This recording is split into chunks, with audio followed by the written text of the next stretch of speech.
CultfiggaTV. Revolutionary salute. Revolutionary salute. Like, share, subscribe. Welcome to the House of Revolution. You know I'm your humble host, the Yao mean the Revolution. And I got some late breaking news the revolutionaries can use. It's definitely a World War III alert. It's definitely a World War III alert. Be sure to wipe your feet. You in the House of Revolution. I mean, hit the like button, like, share, subscribe. Let everybody know Cultfig on. We got to get into this. They're trying to hide this from y'all. I can't let them do that. So first, India, Times of India was the first news story I seen wrong with this. But later on, I found them trying to hide this in American news. But they should be on CNN, MSNBC, but it's not. Let's see what happened here. Explosion rocks weapons factory. Explosion rocks the weapons factory in Arkansas. Weapons being shipped to Ukraine. Weapons being shipped to Israel. You think this was an accident? Hell no. No quick. Didn't Putin warn him? Did Putin not warn him it was going to be this type of hanky-panky going on? I warned y'all we was going to look out for what we found. Missing person. That probably means dead. R.I.P. if that person has lost their life. 2 others injured. What type of injury? What happened here? This is really called terrorism. They don't want to call it. The explosion took place at General Dynamics plant in southern U.S. Yeah. Well, we shipping weapons to Ukraine and shipping weapons to Israel. Spokesman for the company confirmed the revolutionary red lights. Salute, family. But this is big time. So I had to start the broadcast off with this because when I seen this, I said, damn, I need to start this live right now. I don't know how long we got. What's happening here? Is this the first weapons manufacturing plant to go up in flames? I don't know because it ain't splashed all over the news. I had to dig deep to find this. This is not a game. They have been, our weapons manufacturing plants have been sabotaged. Somebody that got on the inside and blew it up. So while this plant is blown up, we're not making weapons to defend ourselves. Now somebody making sure we're not sending weapons to Ukraine and Israel. But I feel like this was a sign to make sure weapons not going to Ukraine. So the reason I want to show y'all this Times of India video, because I think the other videos we're gonna look at, they might not show this. They was like this. I want to make sure y'all see this. This a bunch of poison just went in the air. Now imagine that. What's the odds of you putting chemicals and poison into the arms to go blow up and kill somebody else, but then you get a taste of your own medicine? What's the odds of that happening? Look at all that poison that was going into the air. I'm pretty sure they told the people of Arkansas they were safe. Nothing to see here. Oh, it's plenty to see here, and you definitely not safe. And the chemicals going into the night. I'll be catching up with you 10 years from now. You have cancer. All this, what you think? These is deadly chemicals. People need to think, what the hell do you think they use to make weapons? All kind of different chemicals. Well, all those chemicals is going into the town. See this town right here? This town loves, that was talking about the jobs that come with, oh yes, you're going to have some medical jobs. Y'all need some more medical people in this town to help these people. They got a bunch of poison in the air now.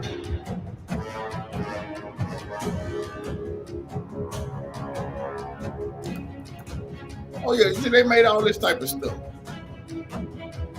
They send to Ukraine and send to Israel. Oh, the javelin? Oh, they made the javelin? Oh, yeah, they won't be going to Ukraine no more. A lot of those was in Ukraine early on in the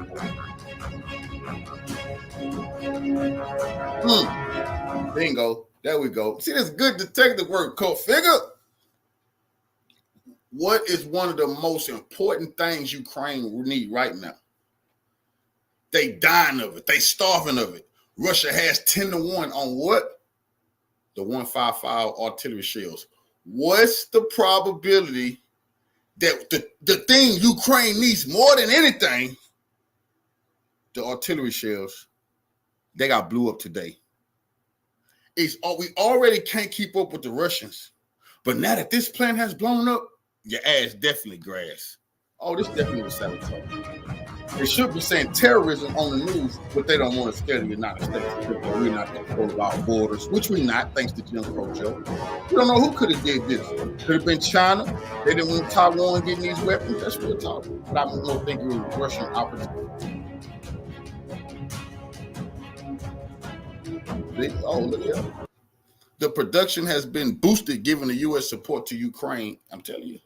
I don't need you to tell me, news station. I'll tell you. See, they was in overdrive trying to get these weapons to Ukraine. Remember, Putin threatened the hell out these people now. Told them all bets is off, anything. And he told them he arming all of their enemies. We're going to be getting into that a little later. But this is what they're hiding from y'all on CNN and MSNBC. They should be talking about one of our main weapons manufacturing plants. Subscribe to our YouTube channel. And Ukraine, they should be crying today because those 155 millimeter shells that they need so desperately, well, they won't be getting them. Cancel Christmas. Now let's look at some more news on this here. Let's look at what some news reporters got to say besides me. I gave y'all my version. Let's hear their version of what happened. Explosion happened at the General Dynamics plant in Arkansas. An explosion at a defense weapons plant in Arkansas injured at least 2 people and left another missing. The explosion happened at the General Dynamics Ordnance and Tactical Systems plant in Camden, about 86 miles south of Little Rock. The company initially called it an incident involving pyrotechnicians, but later claimed it was an explosion. The company did not provide details on the extent of the injuries that have occurred. Meanwhile, the State Department of Emergency Management has stated that it is monitoring the situation and ready to assist, but did not provide any further details. With me on the broadcast is my colleague Brian Anthony Thomas with more details. Brian, over to you. Yes, Pia, well, an explosion occurred at the General Dynamics Ordnance and Tactical Systems plant in Camden, Arkansas, roughly, which is around 86 miles south of Little Rock, which injured at least 2 people and leaving another missing. A complaint also, rather the company spokesperson said, and now initially described as an incident involving the pyrotechnics. The company later confirmed that it was an explosion, and at that time they were working with first responders and can confirm the incident, resulting in at least 2 injuries and 1 missing individual. Even stated by Berkeley Bailey from General Dynamics, and even the company is cooperating fully with authorities as they investigate the incidents, and production at the affected building has also been paused. Yes, the details on the extent of the injuries were not yet provided, but the State Department of Emergency Management is monitoring the situation and is prepared to assist as needed, but has not released additional information. One patient was on the news talking about blowing up Russian manufacturing companies. Well, guess what? It's a U.S. manufacturing company that was shipping missiles to Ukraine that got blown up. They don't want to talk about that. So treated at the, Ochita County Medical Center and is in stable condition according to the DNA ISACs also, which is the hospital's risk manager. And another patient was airlifted out of the state by helicopter, and the hospital has been advised not to expect more patients. Now, General Dynamics is a global aerospace and defense company which operates the Camden plant, which spans over 880,000 square feet of manufacturing and storage spaces. And the facility also supports various military programs. Oh, they would love to blame this on Iran. That might be coming. Hezbollah did it. Including the Hellfire and the Javelin missiles and various other mortar munitions, as noted on the company's website. For more such videos, subscribe to the NewsX YouTube channel. So the humiliation today for the United States, one of our main weapons manufacturing facilities has been attacked. Some of our greatest product blown up. They want to talk about all the money we just lost. Up in smoke. Whatever. A couple, 1 billion, 2 billion, 3 billion more. All in the air. Thank you for joining us tonight at 5. I'm Rolly Hoyt. And I'm Faith Woodard. We begin in Calhoun County, where an explosion at a defense contractor site this morning injured 2 people, and officials say 1 person is still missing. THV11's Brooke Buckner spent the day in Hampton and shows us what she found out. Yeah, Rolly and Faith, this is still an ongoing investigation, so details are very limited at this time, but a spokesperson for General Dynamics tells me the explosion happened around 8:15 this morning. Now, I did catch up with the Hampton mayor, who tells me this facility is one of the biggest in the area, and it employs a lot of people in his city. You hear about it all the time, but you think about it, well, that happens somewhere else. It don't happen. It's just like the deal at Courthouse with the Mayor Butcher. You think that happens away from here. It don't happen around here, but it does. Hampton Mayor Rick Sharon says his thoughts and prayers go out to everyone impacted by Wednesday's. What the hell are you talking about, Rick? Your thoughts and prayers been going out to the people you've been killing? Boy, you got blood on your hands, man. What's wrong with you? You reap what you've been sowing, Jack. Oh, my thoughts and prayers go to the people you've been murdering with these weapons. But today your ass is up to the river in poison. See, that's what they're letting you. All that toxin that done got in the air now. Today's explosion. That's what everybody needs to do. Is just pray for the town and the people and the whole area. Remember, the families affected by this out here, especially because, like I say, it has to be a bad deal. Now, I did reach out. Oh, yeah, economically. Oh, we didn't even look at that. Oh, shit. Not only did we lose out on weapons manufacturing, but it's going to hit y'all economically. Oh, my goodness. This definitely was an attack. To the Ouachita County Medical Center, and they say they treated one of the patients in their ER, and they're now stable. They say the second person injured was taken to an out-of-state hospital. We're continuing to learn more as this investigation unfolds. We'll continue to update you online and on air as we learn more. For now, reporting in Hampton, Brooke Buckner, THV 11 News. All right, Brooke, thank you. This incident highlights the concentration of defense contractors in South Arkansas, especially around Hampton and Camden. And promotions. Man, you mean offense contractors? Y'all been offensively attacking people. Defensive, my ass. The Black Panther Self-Defense Party, only defense people I know. But you see, they didn't show y'all the explosion. They didn't show y'all what it looked like. Oh, hold on, because this is good. This is good. We got the. So we know the weapons, our weapons manufacturing facilities has been attacked. That was attacked. There goes some truth. They're also letting y'all know what's going on in Cuba. Now the only reason they're telling y'all this is because it got to come out now. New images of Cuba's electronic eavesdropping bases have been captured from space and are believed to be linked to China. This is according to a new report from the Center for Strategic and International Studies. The report highlights 4 recently upgraded electronic spying facilities in Cuba, including 3 near the country's capital of Havana. These facilities are located in the distant vicinity of at least 7 American military bases in the southeastern seaboard, including the USS Naval Base at Guantanamo Bay. Matthew Faniole joins me now. He's a senior fellow for the Center for Strategic and International Studies China Power Project and is the co-author of the report. Matthew, thank you very much for joining us. What do we know about these spy facilities and how involved is China? Yeah, it's a great question, and thanks for having me on. What we know from looking at quite a few years of satellite imagery is that these 4 sites have changed pretty dramatically over the last couple of years. That includes the expansion of the facilities, instrumentation being moved around, and then lastly, we're actually able to identify a brand new site that hasn't actually been reported yet. And what we're seeing there is a different configuration than at the other locations that may speak a little bit to its mission set.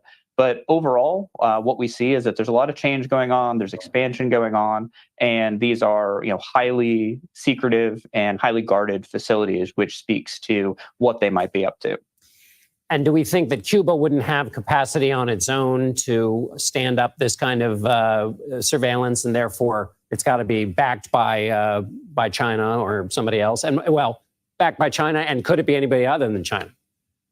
I think China's the prime target here, is the prime suspect here for a couple of reasons. We know from administration official statements last year that China is growing its intelligence footprint in Cuba, is looking to expand that. And Cuba's in the midst of a pretty harsh financial crisis, economic crisis right now. So when you think of expanding and growing facilities, they're likely looking to an external partner to help them with that. And China's the likely fit. The CBS News sat down with Cuba's foreign minister back in April, and he rejected the claims that China's operating any spy bases in Cuba. Let's listen to what he had to say. Cuba's a relatively small country, and there are over 100 diplomatic missions in Cuba. None of them have ever seen, including a U.S. embassy, a spy station, or any similar to that, or a Chinese squad or platoon or anything of the sort. Well, he's denying things that doesn't seem to cover what you found. Is that the way it reads to you?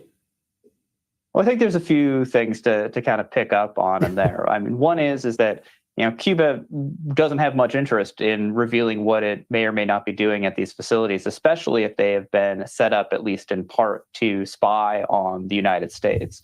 The second is, and this is a really important aspect here, is that these sites, the value that they provide really comes from both the data that's collected, but then also the ways in which that data is interpreted to derive meaning. So even if they were fully operated by Cuban authorities, that information and that data could still be shared with counterparts like China. Every country in the world spies on each other. It's a pretty well-known fact, and it makes a lot of sense for China to have an interest in trying to use Cuba's proximity to the United States to gain valuable intelligence insights into the U.S. military and other aspects of how operations occur, both within and in the general proximity of the United States. How concerning is this, given what you just said, which is that we all spy on each other and all the rest of it? But, obviously China is America's greatest competitor. But you do it to them. Well, on one hand, the good news is that the U.S. is, does everything in its power to protect its sensitive information and sensitive communications. And so there's that side of it. What I think is really important here is not necessarily concern, but awareness. It's very easy to fall into the trap of thinking that great power competition, geopolitical rivalries, that's something that happens somewhere else, right? It happens overseas, it happens in the Pacific, it happens in Europe. But importantly and increasingly, it's also happening in the backyard of the United States. China is interested in expanding its global footprint, and this is just one of the many echoes that we see of that happening. And so when we're thinking about U.S.-China rivalry, it's not just something that's happening in the Pacific, it's also something that's happening closer to home as well. And very briefly, that brings me to the spy balloon. What do we know about that?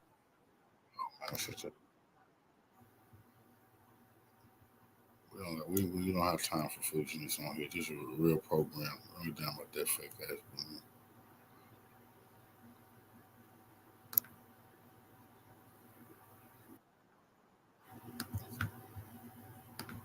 We do want to document the Russian warships. The Russian warships, they're still near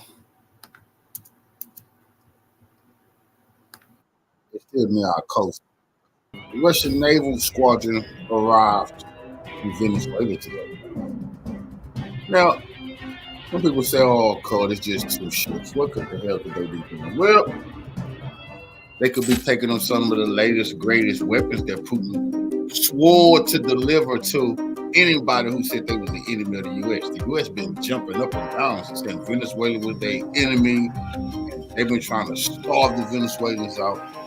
So Putin sent 2 of his warships, big old warships, to go leave some surprises in Venezuela for the Americans. Oh, I know the U.S. military is very pissed what Joe Biden done got them into. Because you see, the U.S. is trying to steal a lot of oil near Guyana. And Putin just making sure that anything the U.S. do, Venezuela will be able to do to them. We're going to get deep into this. But this is all part of the U.S. getting their ass into something that now they're not going to be able to get out of. And I just showed you, China is doing big things in Cuba.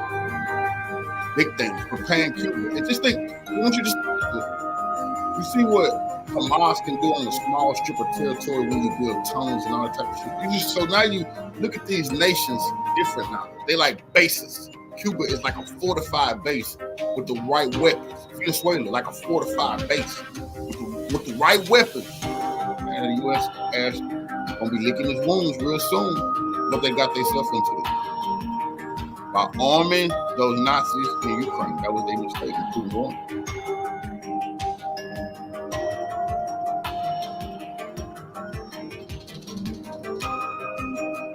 So we just wanted to document this, that Venezuela also were receiving some very, and I can guarantee you, they're devastating weapons. But that's not it. That's not it. Because Vladimir Putin been like Santa Claus, going all over the globe, giving weapons to everybody. And the U.S. is in a war right now, a shooting war with the Houthi rebels. So Putin made sure that they're going to get some weapons. Russia set to deliver arms and ammunition to Houthis. Media rumors alerts US and allies. Is Putin now serious about entering the Gaza war? The strategic landscape in the Middle East. Give y'all a little bit of information. He absolutely interested in entering the Gaza war. He gonna get the weapons to the Houthis and to Hezbollah and Iran, then they're gonna fall into the hands of Hamas. Israel has decided to send eight Patriot missile systems, and Putin warned them about this to Zelensky. And Putin tired of playing games. He told Israel, you know what? I'm really tired of playing with y'all, so y'all gonna get some of this work too. May potentially face a significant shift as sources now indicate that Russia is planning to arm Yemen's Houthi rebels with advanced anti-ship ballistic cruise missiles. This development, if realized, can dramatically alter the balance of power in the region and pose new challenges for the Western interest, particularly in safeguarding the commercial shipping routes in the Red Sea and surrounding waters. The Houthi movement, aligned with Iran, has been increasingly asserting its control over the Red Sea in recent months, launching attacks on commercial vessels and Western military ships. These actions have largely been viewed as a response to the ongoing conflict between Israel and Hamas in Gaza, which began following Hamas's October 7 attack on Israel. The potential introduction of advanced Russian weaponry into the volatile mix raises the stakes considerably. Moscow's growing closeness with Iran and its search for new anti-Western allies have led to increased cooperation with the Houthis. This alignment is part of broader geopolitical strategy that sees Russia seeking to expand its influence in the region where Western power is being challenged. The provision of sophisticated anti-ship missiles to the Houthis will represent a significant escalation in this strategy. The Houthis have already demonstrated considerable military capabilities, reportedly possessing Russian-made P-800 Onyx supersonic anti-cruise ship missile, acquiring through Syria and Hezbollah.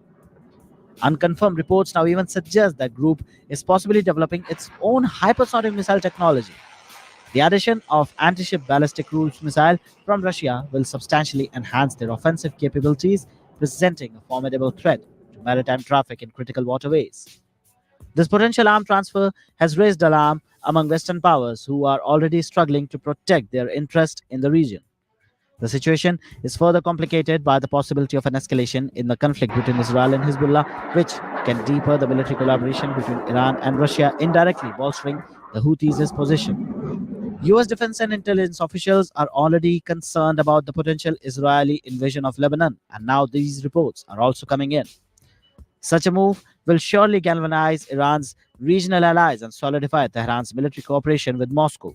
The intelligence suggesting Russia's consideration of increased support for Iran's axis of resistance adds another layer of complexity to an already intricate situation.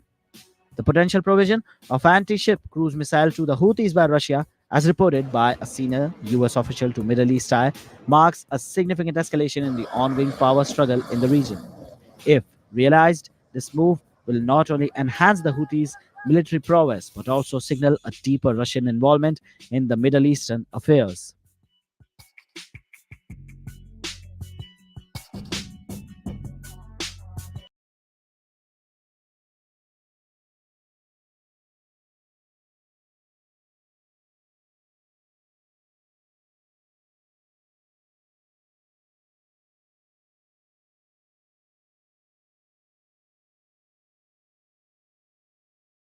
Hello, everyone, and welcome to Geopolitical Trends, where truth matters. Are NATO and the EU going global? The answer, well, where you stand depends on where you sit. That will be the answer for something like that.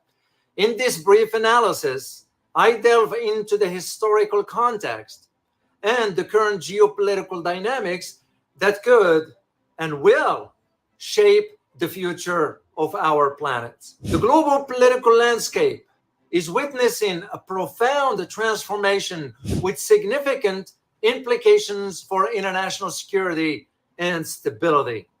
In an article by a Russian writer by the name Sergei Mankin, which was published on Al Jazeera, Sergei explores the impact of Western policies and the potential emergence of a new world order. His views are not far from mine, as one who wrote extensively on international security and geopolitics. So let me provide you a historical context about the end of Western hegemony, shall we? The concept of Western hegemony has its roots in the post-World War II era, when the United States and its allies established a global order centered around the so-called democratic values, free market, and international cooperation. Institutions such as the United Nations, NATO, and the Bretton Woods systems were created not only to promote stability and prosperity, but also to ensure the dominance of the West, mainly the United States, over the global order. However, this order has faced numerous challenges over decades, from the Cold War to the rise of emerging powers. And here is what's going on about the decline of Western influence. Like Sergei, I have argued for the last few years that the current policies of the Western powers, mainly the United States, are destabilizing global security and pushing the world towards a potential open conflict, including the risk of a nuclear war with Russia and China. This perspective is rooted in several key developments. One, NATO's expansion. Since the end of the Cold War, NATO has expanded its membership to include several former Soviet states. This expansion has been viewed by Russia as a direct threat to its security, leading to increased tensions between Russia and the West. A similar pattern is now emerging. When he's talking about that, what NATO was doing, and when the U.S. military, through its flunkies, encroaching on Russia's border, Russia running out of time to be able to defend itself. That's what the Ukraine thing is all about, and that's why Putin is ready to go all the way. He won't stop until it's over. Well, that's why we're getting a taste of our own medicine now. That's what you see with Putin arming all these Venezuela. He definitely arming them. Cuba definitely arming them. The video I just showed you with China is setting up different military structures in Cuba. Why? Because the U.S. is doing the same thing to them in the South China Sea. You see, now is the time they know they got to deal with the U.S. before they cannot defend themselves any longer. As NATO and the EU wants to expand to Asia. This leads me to ask the key question: is the South China Sea a security challenge or a potential conflict zone? See, what the fuck is NATO doing in the South China Sea? That's ridiculous. It's just what the fuck was NATO doing destroying Libya? So nobody was speaking up. And Russia and China and everybody like, wait a minute. Y'all said y'all supposed to be defeating the Soviet Union. There's no Soviet Union now. No, they're just a fucking military bloc, which the Europeans been a military bloc. They conquered the world throughout the centuries. These same families using their peoples, these same organizations. That is a fact. And they're trying to continue their domination of the world. They fall off some centuries, then they rise back up another century. But these are the same individuals trying the same shit to rule the goddamn planet. NATO and EU, air and sea drills taking place in South China Sea's backyard. Tensions are on the rise, leading me to believe that the probability of Asia becoming the next conflict theater is high. 2, economic sanctions. In response to various geopolitical conflicts, the United States and the West, for that matter, has imposed economic sanctions on Russia. While these sanctions aim to pressure the Russian government, they also contributed to economic instability and heightened geopolitical tensions. Yet, the West did not factor in its ill-conceived policies, the emergence of a new system that will eventually become alternative and bypass the US-West sanctions altogether. Number 3, military intervention. Western military interventions in regions such as West Asia and Africa have often resulted in prolonged conflicts and humanitarian crises. These actions have been criticized for undermining global stability and eroding the legitimacy of international institutions. So the possibility of the New World Order, what will be consisted of?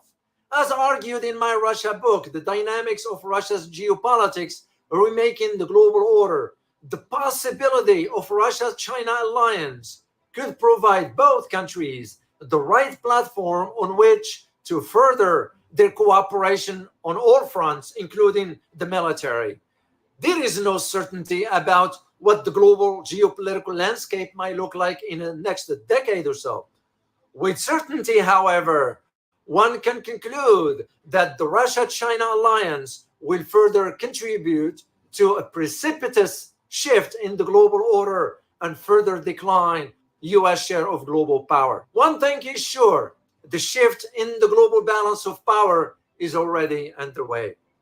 I ask, what elements this potential new world order may include? Well, let's look first at multipolarity. The rise of China and other emerging powers have shifted the global balance of power. A multipolar world order would recognize the influence of these nations and promote a more balanced and just distribution of power. I am reminded of what the late U.S. Secretary of State Henry Kissinger predicted in his 1994 book. He wrote about the new multipolar era, the certainty of it. Look no further at the rise of China on a steady march since the end of the 90s. A quarter of a century ago, China prospects for becoming a serious rival to Washington were unclear. Now, the Beijing-Washington rivalry is a foregone conclusion. 2. Regional cooperation. Strengthening regional alliances and organizations could enhance stability and foster cooperation on shared challenges such as poverty, inequality, debt, and economic development. BRICS, ASEAN, SCO are a case in point. 3. Reformed international institution. Undating the structure and mandates of international institutions like the United Nations could ensure that there are more... Revolutionary salute to our new member. Big AJ, I appreciate you becoming a member family. Welcome to the House of Revolution. Revolution is a way of life, and I definitely appreciate the love, family. Salute. Representative and elective in addressing global issues instead of having a single country or countries controlling the process and the outcome. Then comes the role of Russia in the big picture. Russia's role in this evolving landscape is pivotal. As major global power with significant military and to a degree economic capabilities, Russia's actions and policies will shape the future of international relations. Key aspects of Russia's strategy includes 1. Strategic alliances. Russia has been building alliances with countries such as China and India, Vietnam, seeking to create a counterbalance to Western influence. These partnerships are based on mutual interests and a shared vision of a multipolar world. 2. Energy diplomacy. Russia's vast energy resources gives it significant leverage in global markets. By developing alternative energy routes and strengthening ties with energy importing countries, Russia aims to reduce its dependency on Western markets and enhance its strategic position. And number 3, military modernization. Russia has been investing in modernizing its military capabilities, ensuring that it can defend its interests and deter potential aggressors. This includes the developments of advanced weapon systems such as hypersonic missiles and the enhancement of its cyber warfare capabilities. Now, I'm glad he said that because I'm going to show y'all next that the embarrassment of arming the Ukrainians with our most advanced weapons. But the reason that was a big mistake is because now when you face Russia, they already got to look. That's like playing poker with your cards sitting on the table. A person just slick at your hand and play you off that. That's what fighting the Russians now. They know with all our weapon system, our greatest weapon systems, only thing we ain't sent is nuclear bombers and submarines. We've sent everything else. Well, our most advanced, one of the most advanced weapon system is the ATACMS missile. They didn't want to send them. They did not want to send them. They just sent them to Ukraine maybe a couple of weeks ago. And Russia already has them and start reverse engineering them and going to send them all over the world. I'm going to play that video. But they should be having it on the news. That is a major motherfucking scandal that the Russians had attack on missile system. It is my belief, and given the ever-changing geopolitical landscape and dynamics, Washington and Brussels should not be too confident in their ability to coexist with Russia in Eurasia, for example, assuming that Russia will cooperate and together sing Kumbaya. That's wishful thinking in a global order that Russia seems to be turning it upside down. Then what about China? Well, China's role in the new global order is characterized by its ascendance in the global hierarchy. China is promoting cooperation among major powers, addressing global hotspot issues, enhancing global governance, and accelerating global economic growth. China is in the process of surpassing the United States economically. China is also leading the largest urbanization and infrastructure development schemes on the earth. And let's not forget how China is setting the global pace on a digital economy, including cashless payments. Chinese universities are also falling to the top of the international ranking. Then comes the challenges and opportunities of this new order, because there will be some. The transition to the new world order will not be without challenges. Potential obstacles include: 1. Geopolitical rivalries. As argued in my previous writing, the competition between major powers could lead to increased tensions and conflicts. Effective diplomacy and conflict resolution mechanisms will be essential to manage these rivalries. 2. Economic disparities. Addressing global economic inequalities will be crucial for achieving sustainable developments and stability. International cooperation on trade, for example, investments and development assistance will be vital. And number 3, cultural differences. Promoting mutual understanding and respect among diverse cultures and civilizations will be important for fostering global harmony. Educational exchanges, for example, cultural diplomacy, and inclusive policies can play a significant role. Here is my conclusion, because I always like to keep this brief analysis concise and short, of course. The current geopolitical landscape is marked by significant shifts and uncertainties. The failed policies of Western powers are, in my opinion, contributing to not only a reconfiguration of global power dynamics, but also increasing tensions. Recognizing the end of Western hegemony and embracing the possibilities of a multipolar world order could pave the way for a more stable and equitable international system. As nations navigate this complex transition, because it is, collaboration, dialogue, and a commitment to shared values will be essential for building a peaceful and prosperous world. If you like this video, please hit the like button and don't forget to subscribe. As always, remember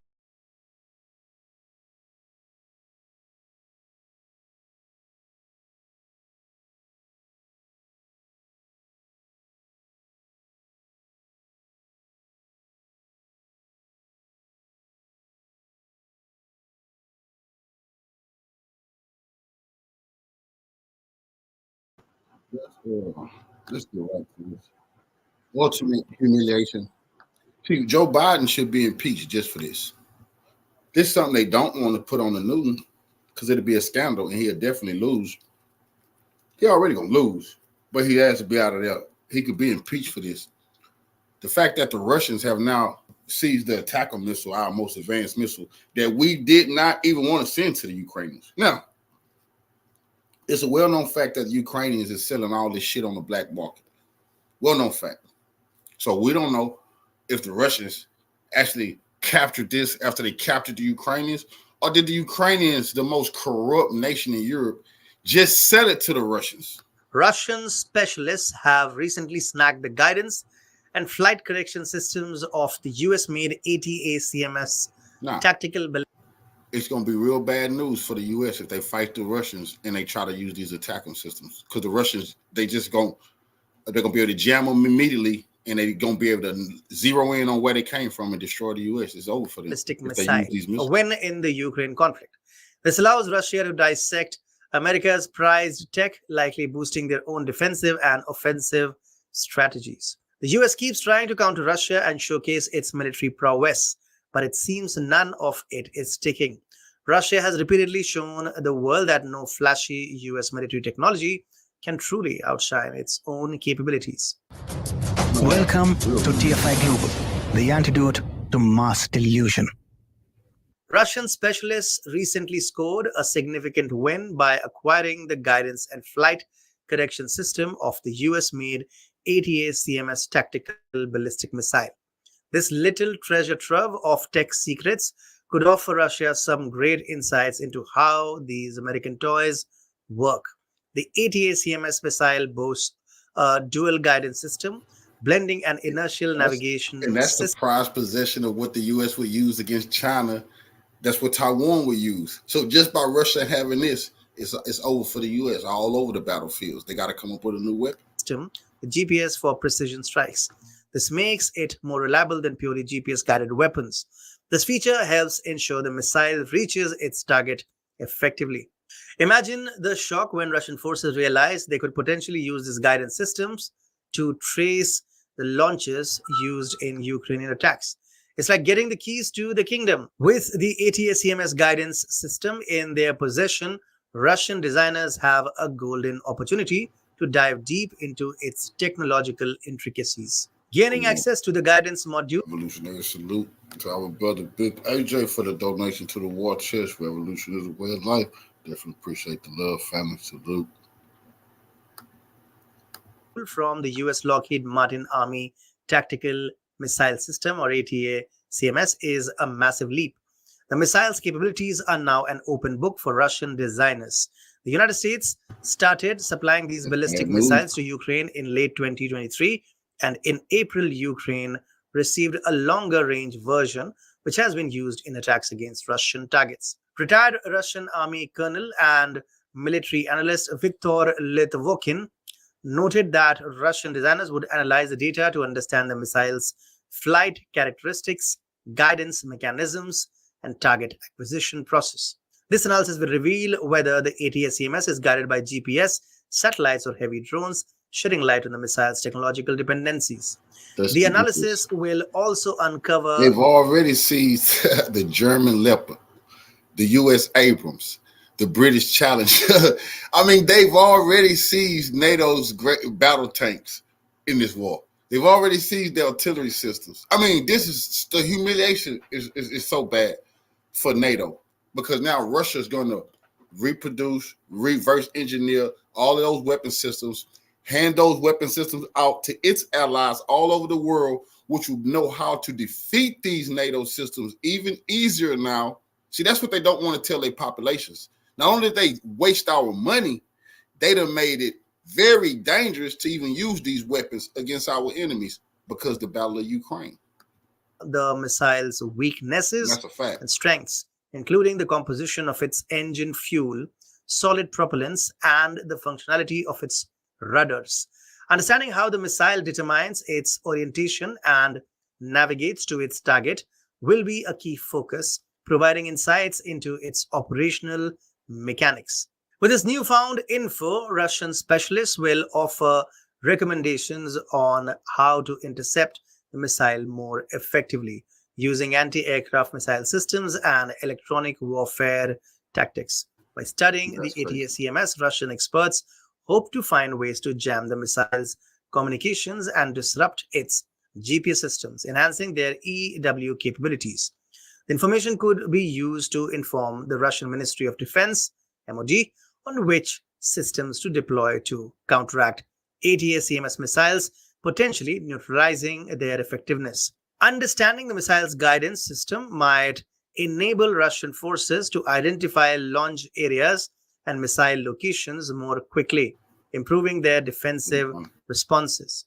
Recently, Russian specialists publicly demonstrated the ATACMS guidance system to Sputnik, showcasing their newfound understanding of the missile's technology. See, and they didn't even put that on the news. You see, not only did Russia say, okay, we got y'all latest weapons missile system, which everybody know the U.S. been bragging about the ATACMS. That's their big deal missile system where the Russians got it.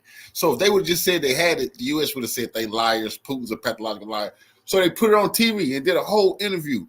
Never once did the U.S. mention that because they know that's a scandal. And Joe Biden can be impeached for that. I don't know why the Republicans not bringing that up because they are humiliated too because they also said send Ukraine our ATACMS missiles. Now the Russians have it. That's crazy.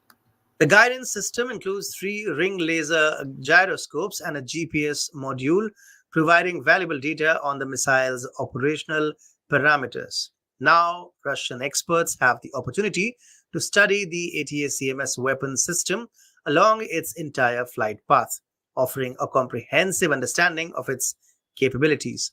Meanwhile, US military experts are reportedly losing sleep over Russia gaining access to NATO weapons, fearing that this knowledge could lead to the development of effective countermeasures.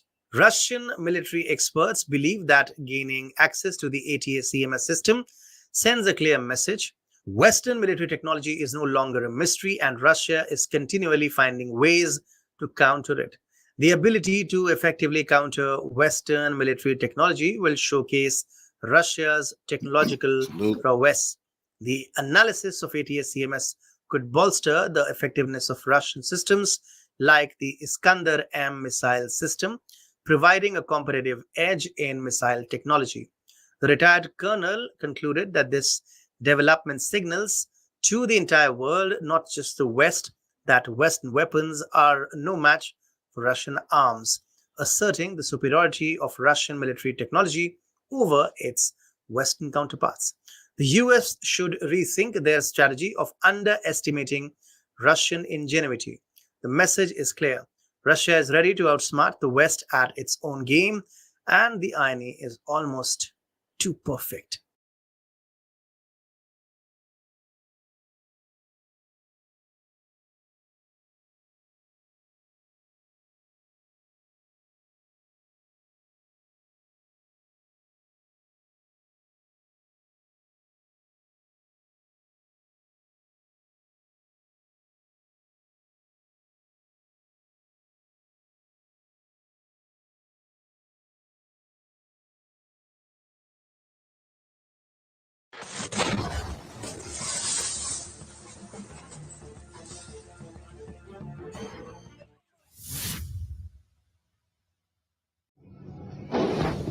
Kiev suffered tremendous and painful losses after Russian massive counter-offensive into the rear of Ukrainian territories, and in particular at least a series of explosions occurred in recent days, including in Dnipropetrovsk and Poltava.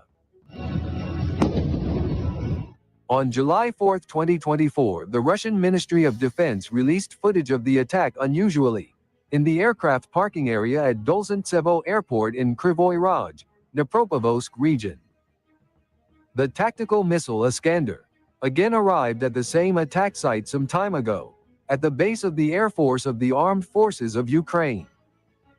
According to preliminary data due to the work of Iskander, Ukraine counted the loss of a MiG-29 fighter, aviation weapons, and aviation engineering service vehicles were destroyed. Up to 15 officers were eliminated.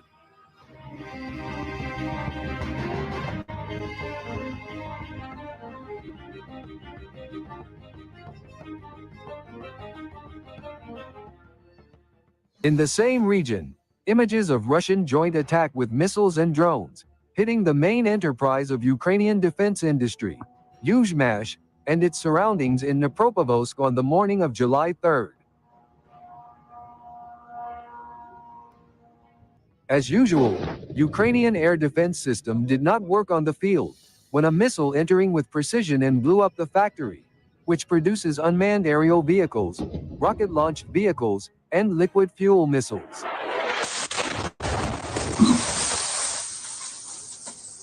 Boop. According to local residents' reports, several explosions were heard at the factory site after a joint attack on the factory, including NATO experts who took part there. Ukraine is certainly counting its losses due to the attack.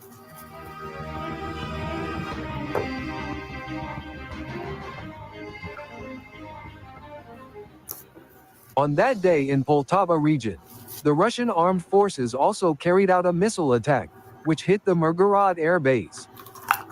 According to intelligence data, one Mi-24 helicopter was destroyed at the local airport, and 4 other automotive equipment was damaged by a Iskander-M cluster missile system, which had visited the place several times.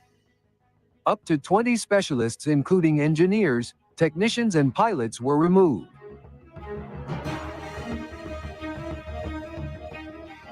In addition, the Russian armed forces destroyed workshops of a company producing tank, weapons, and large-caliber ammunition in the last 24 hours in Poltava.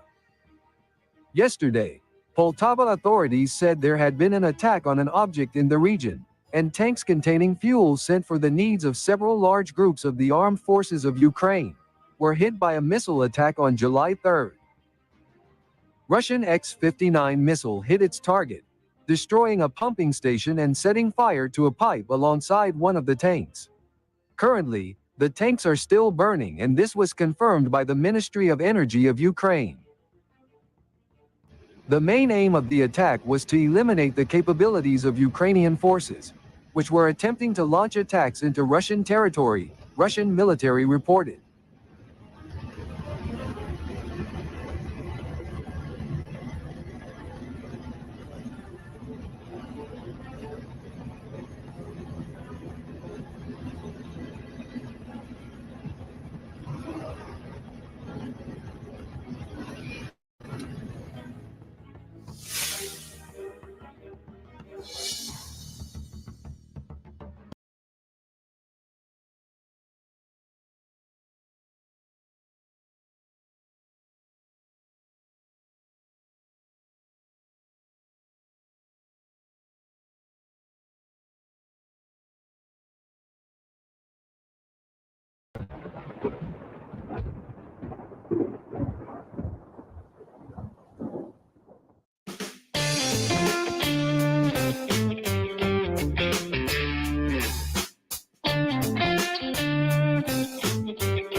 A few minutes ago, Ukrainian and Russian war correspondents confirmed information that, under the pressure of Russian troops, the armed forces of Ukraine hastily left residential areas in the southwestern part of the Canal microdistrict.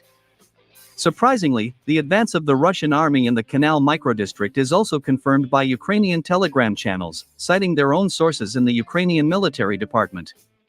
However, despite all the available evidence of the success of Russian troops in Chasiv Yar, Ukrainian propaganda, together with Ukrainian bloggers, continues to spread fake news that Russian troops allegedly left the Canal microdistrict, in the eastern part of Chasiv Yar. It seems that their fairy tales are designed only for a specialized audience, who on a subconscious level, wants to be deceived.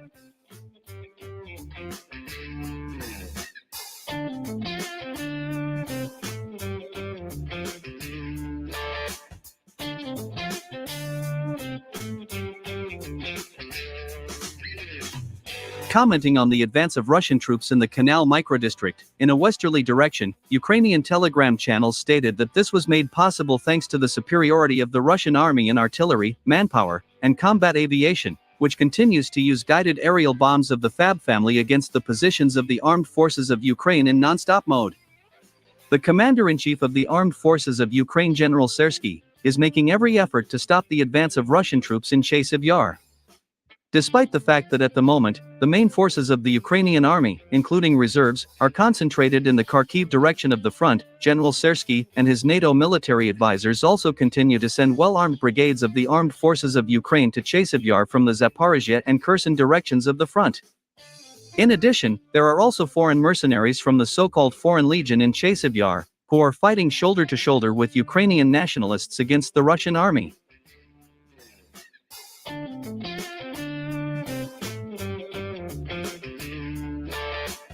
At the same time, war correspondents note that units of the Ukrainian army, including foreign mercenaries and nationalist formations, are unable to stop the advance of Russian troops in this city. It is reported that as of June 3, 2024, the units of the armed forces of Ukraine, under the onslaught of Russian troops, continue to retreat to the western part of Chasiv Yar. Moreover, over the past 24 hours, the withdrawal of some units of the armed forces of Ukraine has been recorded even across the Seversky Donetsk-Donbass water channel.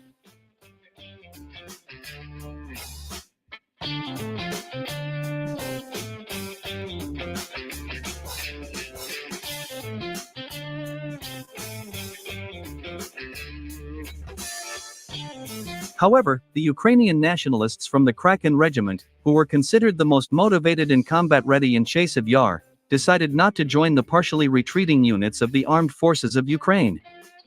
As it turned out, the Ukrainian nationalists decided simply run away from the city, leaving their so-called brothers-in-arms one-on-one with the Russian troops. In particular, this was reported by Ukrainian prisoner of war Valentin Gridnev, who surrendered to Russian troops on July 2, in the eastern part of Chasiv Yar. According to him, the main forces of Ukrainian nationalists from the Kraken regiment fled Chasiv Yar at the end of June.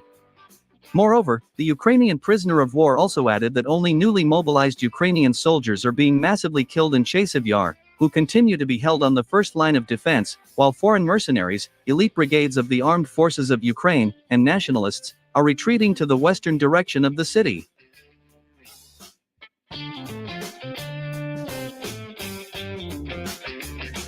Let me remind you that this is not the first time that Ukrainian nationalists have refused to obey the general staff of the armed forces of Ukraine and voluntarily leave their positions. Earlier, a similar case also occurred in the Volchansk area. Back then, the Ukrainian nationalists from the Azov battalion refused to obey the order of Commander-in-Chief General Sersky, who required them to continue offensive operations in the central part of the city. The Ukrainian nationalists voluntarily abandoned their positions, as a result of which the strategic heights in the central part of the city came under the control of the Russian army.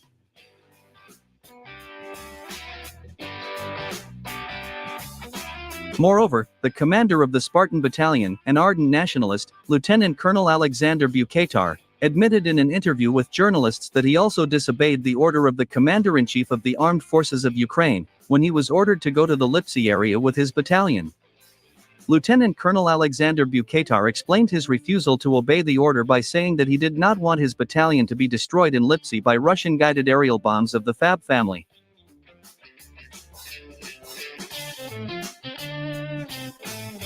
Well, my friends, such brazen actions by Ukrainian nationalists, who are not even afraid to admit to journalists that they do not obey the general staff of the armed forces of Ukraine, indicates that the Kiev regime, led by Vladimir Zelensky, Revolutionary salute to our brother de jour boy. He say maybe their 4th of July celebration. Yes, it is. They running, they hiding, they ducking on the 4th of July.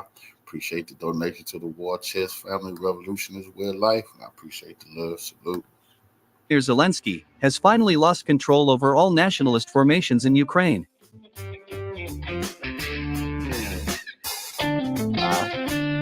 Nazi school. Oh shit.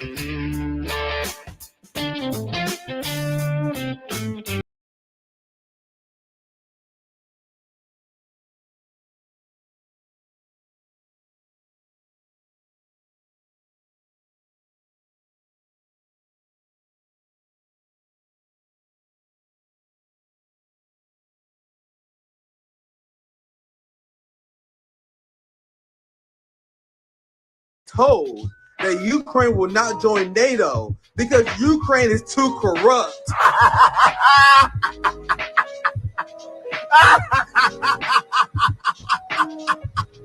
This is exactly what Truth Tellers was warning people about. The same thing that got us called Putin sympathizers. Why would you send hundreds of billions of dollars to one of the most corrupt countries in the world? Ukraine's corruption was something that the Western media used to report on in great detail before Russia's military operation. Ukraine is a country that banned oppositional political parties, banned oppositional media, and they banned workers' right to collective bargaining. And this is just scratching the surface. NATO is so dirty because they haven't just discovered Ukrainian corruption. They knew how corrupt Ukraine was. They just had no intention of ever allowing Ukraine to join NATO. What NATO did was hang over the promise of NATO membership over Ukraine's head in order to draw Russia into a war. So after sacrificing an entire generation of Ukrainian men, the response to NATO is thanks, bro, but you're still not one of us. We appreciate your sacrifice, though. What's even more messed up is that President Biden and NATO was very clear that their primary objective was not to protect Ukrainians, but to weaken Russia and boost the military-industrial complex. NATO in the West is also using Ukraine as a testing ground to see how well their weapons work. So the West killed peace deals and allowed hundreds of thousands of Ukrainians to die for essentially a military-industrial complex pet project. So quick question for all the liberals with Ukrainian flags in their profile pictures. Why aren't they upset with how the West used Ukrainians?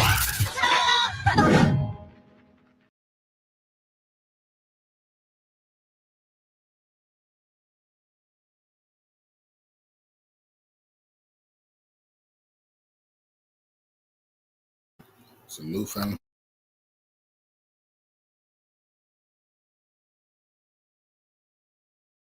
Joining us. We do have a great show for you tonight. We're going to be joined later on by Jack Posobiec. He is the host of Human Events Daily. He also has a new book out about communism. And if you're familiar with Jack, you know that he comes from the right-wing side of the aisle. So you can imagine he's very against communism, against Marxism. His new book is called Unhumans: The Secret History of Communist Revolutions and How to Crush Them. So it's going to be an interesting conversation. And if you're the type that's already scoffing, don't scoff just yet. Just listen to the conversation. Jack is an anti-war populist. I guarantee you're going to learn something, and it's going to be very insightful. So you're not going to get all of this war. We need war with all these Marxists. You're not going to get that conversation. It's going to be more sophisticated than that. I'm sure of it. Also on tonight's show, has the Azov Battalion enacted a silent coup in Ukraine? There's evidence that Zelensky's not actually in control, but the leaders of the Azov Battalion are truly the ones running the show in Ukraine. We're going to be talking about the latest evidence of this. But before we get to all of that, here is a really cool device that I want to tell you guys about. It's called Lumen. And if you've ever wondered how to get real-time insights into your metabolism, this is 15% off. All right. Has the Azov Battalion enacted a silent coup in Ukraine? We have lots of clues that they have enacted a silent coup in Ukraine. First of all, let me just show you. So here's Zelensky. I'm going to just kind of go over a couple of things that have happened recently. But here's Zelensky. He's actually signing this security agreement, a 10-year security agreement sitting there with him is the Prime Minister of Estonia. Now, I thought this was really particularly interesting because this is a weapons agreement. You see them shaking hands. They've agreed to, Estonia has agreed to essentially provide Zelensky, Ukraine, with a bunch of weapons, with a bunch of aid, a bunch of support for 10 years. So that's sounding like a long time war, if you ask me. That's looking at the long term. What I found interesting about this is that this came out just shortly after Zelensky said he was looking for peace in Ukraine. We're getting a lot of mixed messages from Zelensky at the moment. Things seem to be, we saw him at the peace summit that they had, where all these European countries got together and they had this peace summit and they said no peace at the peace summit. They basically said, we're not looking for peace with Russia, essentially, that Russia needs to give up everything and then we'll have peace. That was their idea of a peace summit. So there was that, the European Union, the West, United States, clearly not wanting to end the war. Then we see more evidence of this with Zelensky shaking hands with the Prime Minister of Estonia, doing a 10-year deal with Estonia, doing deals with other nations, security agreements. But then here's Zelensky. This is what he had to say about peace just around all of the same time. And he's been doing this. So we're seeing the deals and the no peace from the West. And then we're hearing him say these things.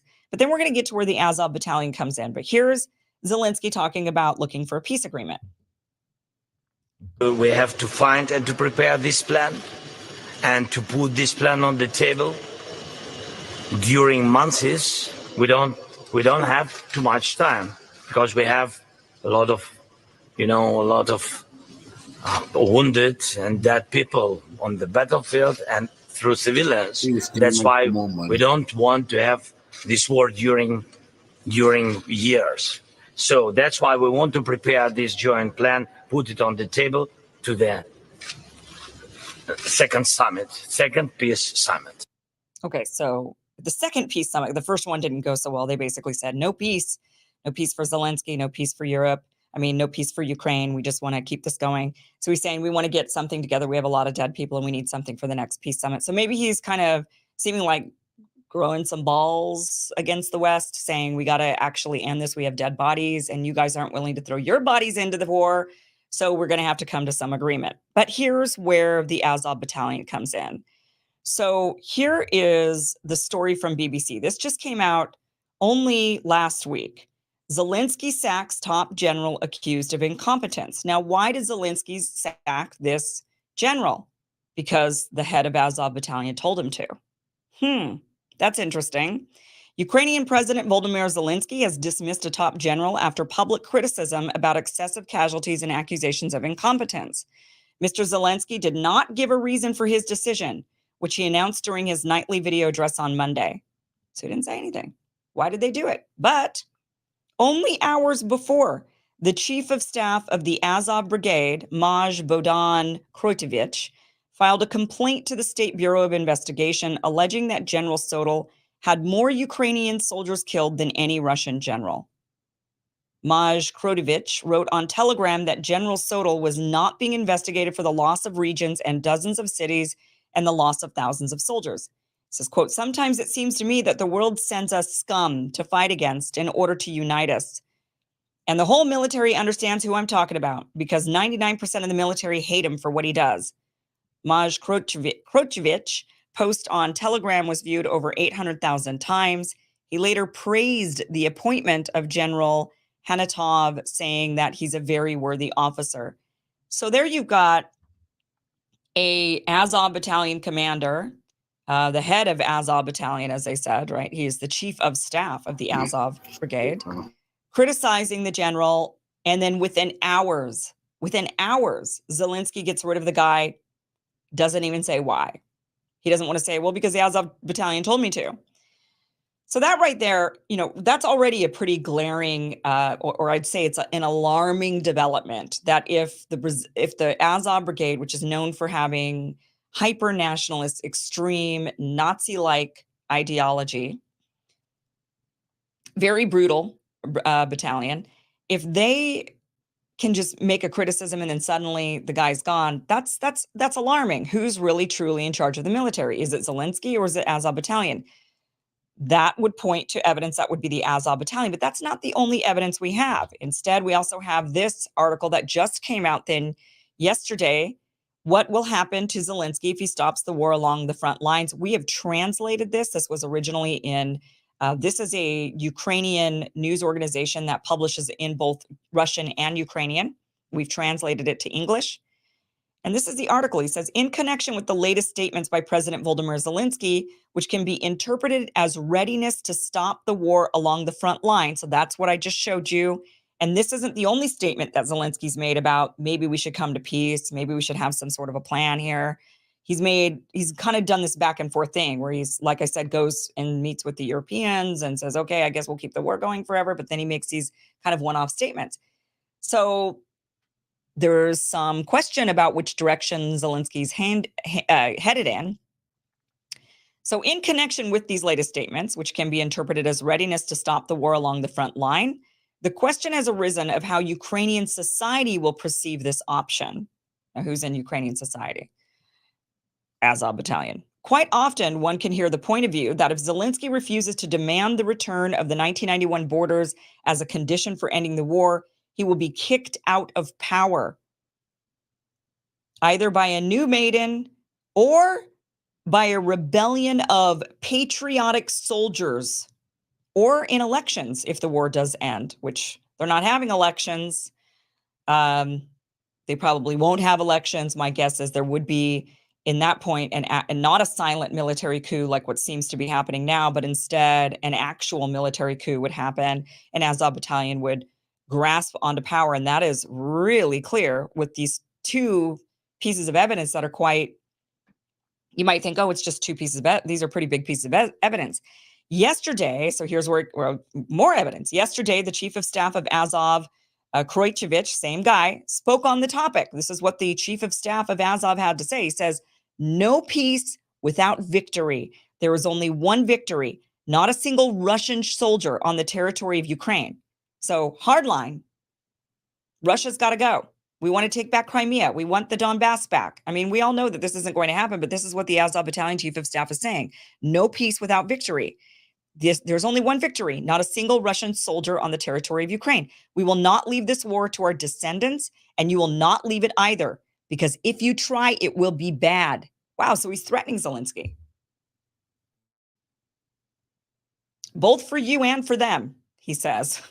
Both for you and for them. It's going to be bad. And he says, I write this with restraint, he says, with some restraint. So he's not flat out threatening his life, but he's pretty much threatening him.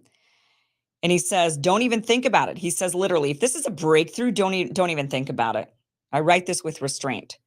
So now you've got the head of the Azov Battalion demanding the general gets ousted. So Zelensky, within hours, there wasn't even a discussion. It didn't take him days. It didn't take him weeks. It wasn't a back and forth. He just immediately did it. That is a showcasing that the Azov Battalion is truly in charge of this war, that there's already been a silent coup in Ukraine, that they have threatened Zelensky. They now are publicly, practically threatening Zelensky, saying, don't you dare even think about ending this war. We're going to continue on until there is not a single Russian in the 1991 borders of Ukraine, the original borders of Ukraine that were established. That is what they're saying they want, and nothing less than that. And they're threatening Zelensky. So it sounds to me like it's about high time Zelensky takes a trip to, I guess, Miami and settle in Miami and live there and end the war and escape with his family. That would be the best thing for the Ukrainian people. We all know that they're not going to push the Russians back. The Azov Battalion could have these, and look, they know that too. The Azov Battalion knows that too. But what this is this is a coup. This is their ability to gain that power. They can use these threats, these veiled threats. They can use their might. I mean, they're very scary. This is a very scary battalion. Zelensky doesn't want to mess with them. He doesn't want anything to happen to himself or to his family members. And so they know they're wielding this power right now, and they're going to continue trying to wield that power. And the best way to do that is by continuing to push forward with these threats, not end the war. If they end the war, they lose their power. Right now, they're just starting to gain it again. They're grasping it from Zelensky. So this is really alarming. And, is the West aware? Are our political leaders aware? Are the people that are over there shaking the hands of the Estonian prime minister, are they aware? Is the Estonian prime minister and all of the people in the West shaking Zelensky's hand, are they aware that he's not actually the guy anymore in charge, that it's the Azov Battalion? They, of course, are not going to fly them out and have meetings with them. That would be bad optics because they're Nazis. So everybody would question what the hell is actually going on and what kind of war we're actually supporting. Are they aware? Or do they not care? I mean, which is it from our leaders? I think they're aware. I think they know that the military is now in charge of Ukraine, the Azov Battalion. After all, what did the United States just recently do? Lift the sanctions on weapons to the Azov Battalion. Yep. So the Azov Battalion is gaining. They're getting It's on purpose. they're gaining more power, and they're pretty much in charge. It's just like Pakistan. Everybody makes a big to-do about Pakistan and about Imran Khan and all. Every single prime minister in Pakistan has been imprisoned. Everybody knows, anybody who knows anything about Pakistan knows it is run by their military. Their leaders are just showmen. They're not real leaders. It's not a real thing. It's the military who runs Pakistan. They're in charge. And the military is very much ingrained with the West, and they install their puppet prime ministers, and they tell them what to say. And if they don't like what they say anymore, they stick them in jail. If they gain too much power, popularity, they stick them in jail. They've all literally been to jail. Many of the prime ministers have even been assassinated in Pakistan. That's just the way that country runs. And what do? We support it. We continue to support it. And here we are supporting this war in Ukraine. And it looks increasingly like Zelensky is no longer the person truly in power. It looks like it's the Azov battalion.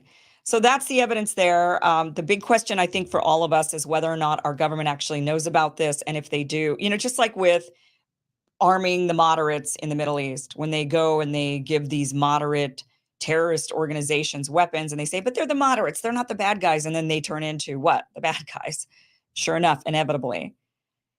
So here we are arming these radical racist Nazis in Ukraine. They're now in charge of Ukraine. We were supposed to bring them democracy, but instead we've brought them the same thing that has been brought to Pakistan, which is a military regime that is never going to get rid of power. They will prop up their guy. What they're going to do is they're going to, of course, have their token prime minister, their token president, just like Pakistan does. And if that person steps out of line, they'll threaten them. And they'll make sure that they'll get another guy who does exactly what the Azov battalion wants. That is what we have set up in that country. We have not brought them peace. We have not brought them democracy. We've brought them a military dictatorship under the facade of some kind of democracy, just like in Pakistan. That is what we've done to Ukraine. And it's an absolute and complete disaster. Hey guys, thank you so much for watching this clip.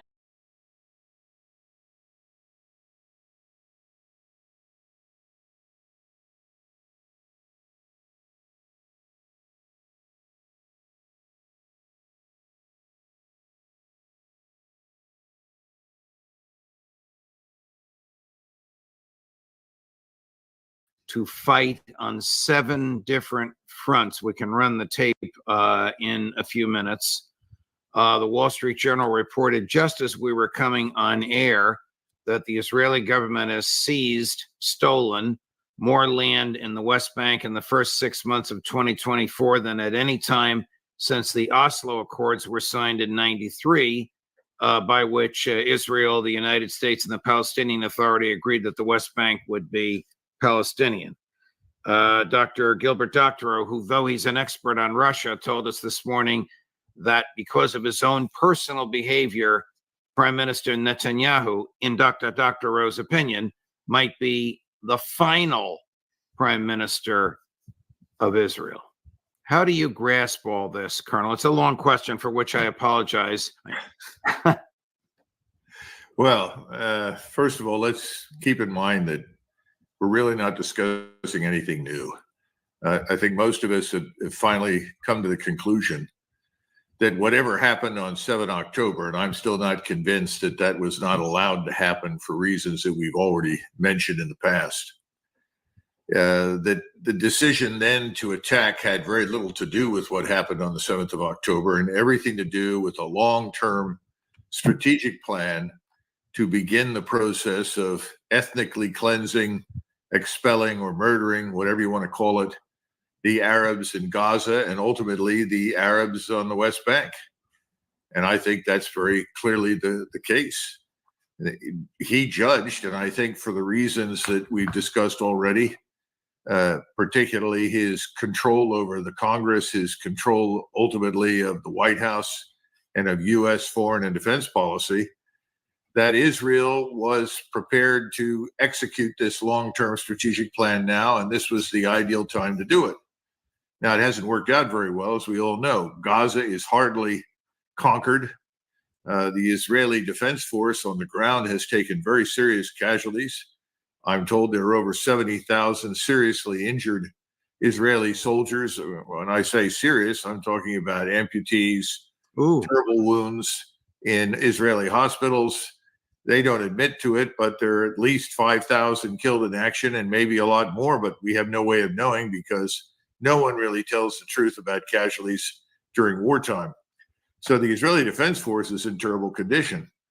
Now, against this backdrop, he paints this seven-front war, which he thinks compels him to attack into southern Lebanon against Hezbollah. It's astonishing. In other words, he wants to multiply the numbers of enemies that Israel's got. Of course, he'll take the position that everybody in the region hates Israel anyway. Israel is a state with no friends, and consequently, it doesn't make any difference what he does. So he might as well set out to kill as many of them as he possibly can. And he sees killing all of these enemies as the precondition for peace and security for Israel in the region. It's a little strange in my judgment, but clearly that's his view. Here's how cocksure he is of his goals and how he articulates his determination. Cut number 5. And Iran is fighting us on a seven-front war. Obviously, Hamas, Hezbollah, Houthis, the militias in Iraq and Syria, Judea, Samaria, West Bank, Iran itself. They'd like to topple Jordan, and their goal is to have a combined ground offensive from various fronts, coupled with a combined missile bombardment. We have to, we've been given the opportunity to scuttle it, and we will. The first requirement is to cut that hand, Hamas. People who do this thing to us are not going to be there. And we'll have a long battle. I don't think it's that long, but we'll get rid of them. We also have to deter the other elements of the Iran terror axis. But we have to deal with the axis. The axis doesn't threaten only us, it threatens you. It's on the march to conquer the Middle East. Conquer the Middle East. Conquer. That means actually conquer. Conquer Saudi Arabia, conquer the Arabian Peninsula. It's just a question of time. And what's standing in their way is the small Satan, that's us, on the road to the middle-sized Satans, that's the Europeans. They're always offended when I tell them that. You're the great Satan, not them. Okay, and we have to stop them. And I guess there were Americans in that group. It's hard to tell exactly to whom he was speaking at the time, but he said that it's your trouble, it's your danger as well. He obviously meant other than the Israelis. He has an IDF, which has stated publicly several times as recently as yesterday that they cannot defeat Hamas. Many observers who are not biased against Israel have concluded that he has actually been defeated in his efforts to defeat Hamas.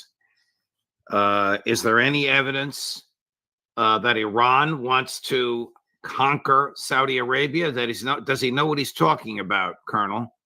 No, but that doesn't matter.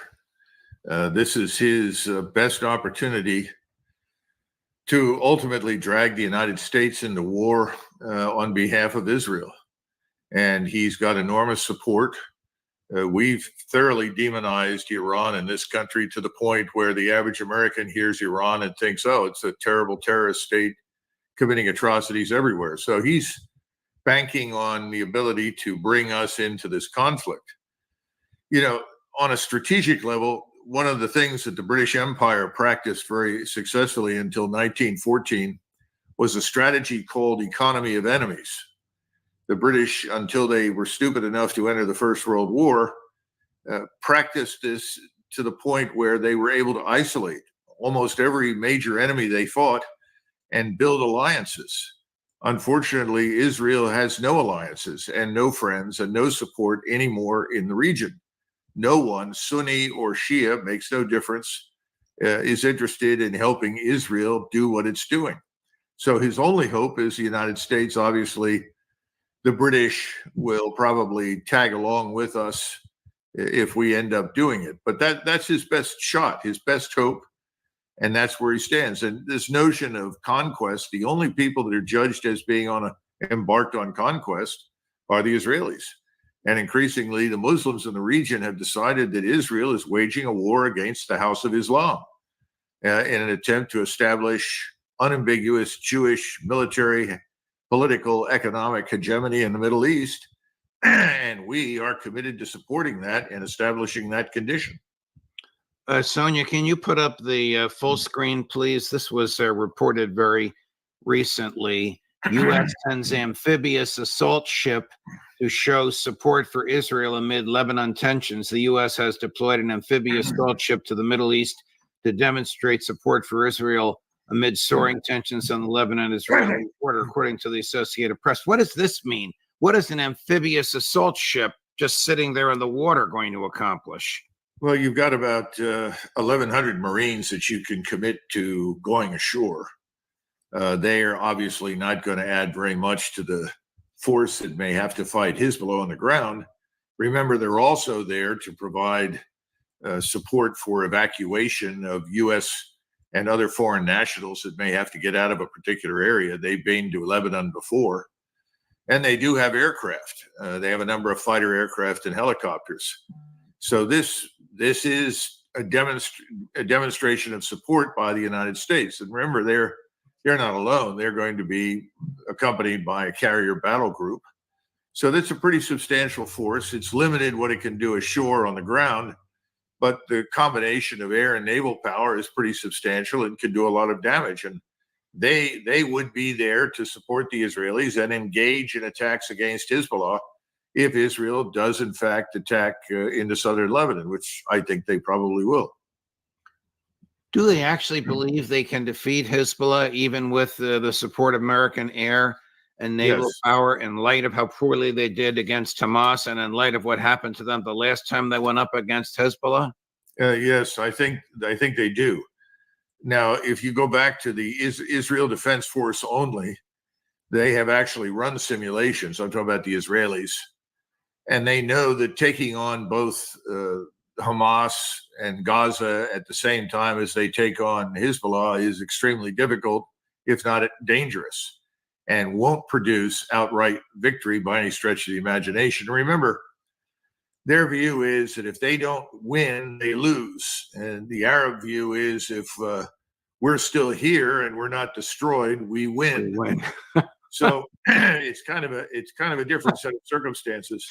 But no, I think they do. And I think they're confident that with the added combat power in the air and missile power from the United States, from the fleet, and potentially, I imagine, we could fly high altitude bombers all the way from the central United States to drop accurately on top of Hezbollah and any other target that the Israelis want us to strike. I think that's their expectation. Right now, I think they're probably correct. The problem is not so much, let's assume that works, at least it suppresses, if not completely neutralizes or destroys Hezbollah.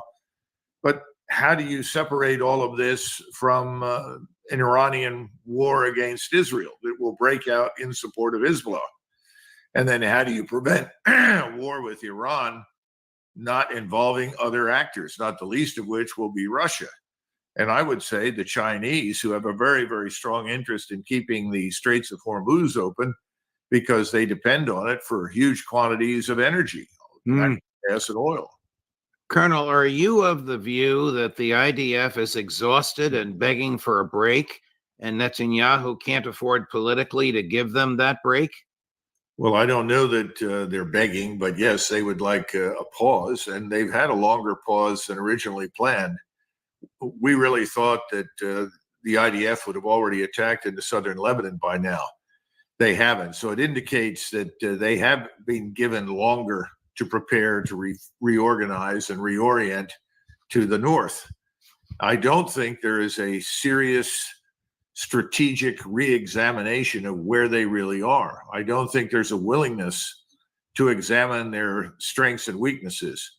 And I'm beginning to think that when Mr. Netanyahu speaks to the combined House and Senate, that may be the time he launches against Hezbollah, because he will be in a position that makes it very difficult for all the people that have been taking lots of money for many, many years in support of Israel to stand up and suddenly say, no, we're no longer going to support you. Please don't attack. Switching gears, Colonel, recently we learned that the United States sent medium-range missiles to the Philippines.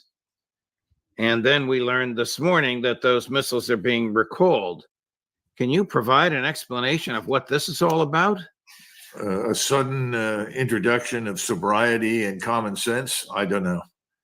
I mean, there's this obsession with multiple wars on multiple continents that we cannot possibly win, one of which is against China. China is, well, there's an old saying in the Navy, a ship's a fool to fight a fort. And it simply means that if you're going to use air and naval power against something like China, you have no chance whatsoever of winning. I think there's also privately a recognition that China presents no threat to the Philippines or anybody in Southeast Asia, nor does China want to invade Taiwan. There is no evidence for preparations to do that. There are no massive forces gathering anywhere to do it. And so somebody finally said, well, let's back away from this because we've got our hands full right now in eastern Ukraine and potentially the Middle East. No, that's the only way I can conclude. Not true. China threatened the Philippines and let them know they were going to get a piece of the action too. And the Philippines wisely decided to tell the U.S. they didn't want those missile systems in their country. That someone made the decision to pull those missiles out. Moving on to Ukraine. We recently learned, as recently as 2 hours ago, when we saw photos, that Russia is preparing for a massive river crossing and engaged in substantial military exercises, preparing to cross a river with men and equipment. Can you give a feeling about what that is all about? Well, first of all, in northeastern Ukraine, there has been for some time now a very large concentration of Russian combat power, an estimated 300,000 troops. Those troops are there for a purpose. And most of us looking at that have assumed that this force would be hurled straight at Kiev at some point and ultimately cross in the upper river. I don't know if this particular exercise is connected to that or not. The Russians are actually very good at crossing rivers. We, by the way, are not. They've perfected, the technology that allows them to very rapidly establish bridges, and they are accustomed to routinely crossing them in training. The weather now is ideal for the purpose of river crossing, so it would not be surprising to me that they are pre-positioning river crossing assets along with these forces for that purpose. Now, there are lots of rivers in eastern Ukraine, Judge, not just the Dnieper. Some of these border Russia and Ukraine, and the Russians may cross at any number of different places with these bridging assets. They use this thing we call a ribbon bridge. It's been around a long time. It was first appeared actually in 1973 across the Suez. Now, the ones they have today are better, more reliable, and very rapidly deployable. So, what is it? Why do they call it a ribbon bridge?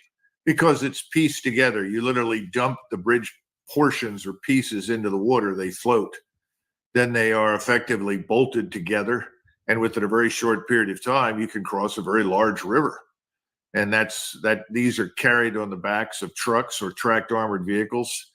And so they back them up to the river. These go in. The engineers get to them very rapidly, bolt them together. I mean, you're talking about something that could be put together in 25, 30 minutes across a major river like the Delaware River in between New Jersey and Pennsylvania, or even the Hudson River. Okay. And you've already got the forces up there. And as I said, this is something they do very well. They became very good river crossers during the Second World War. And they, unlike us, have never lost that ability.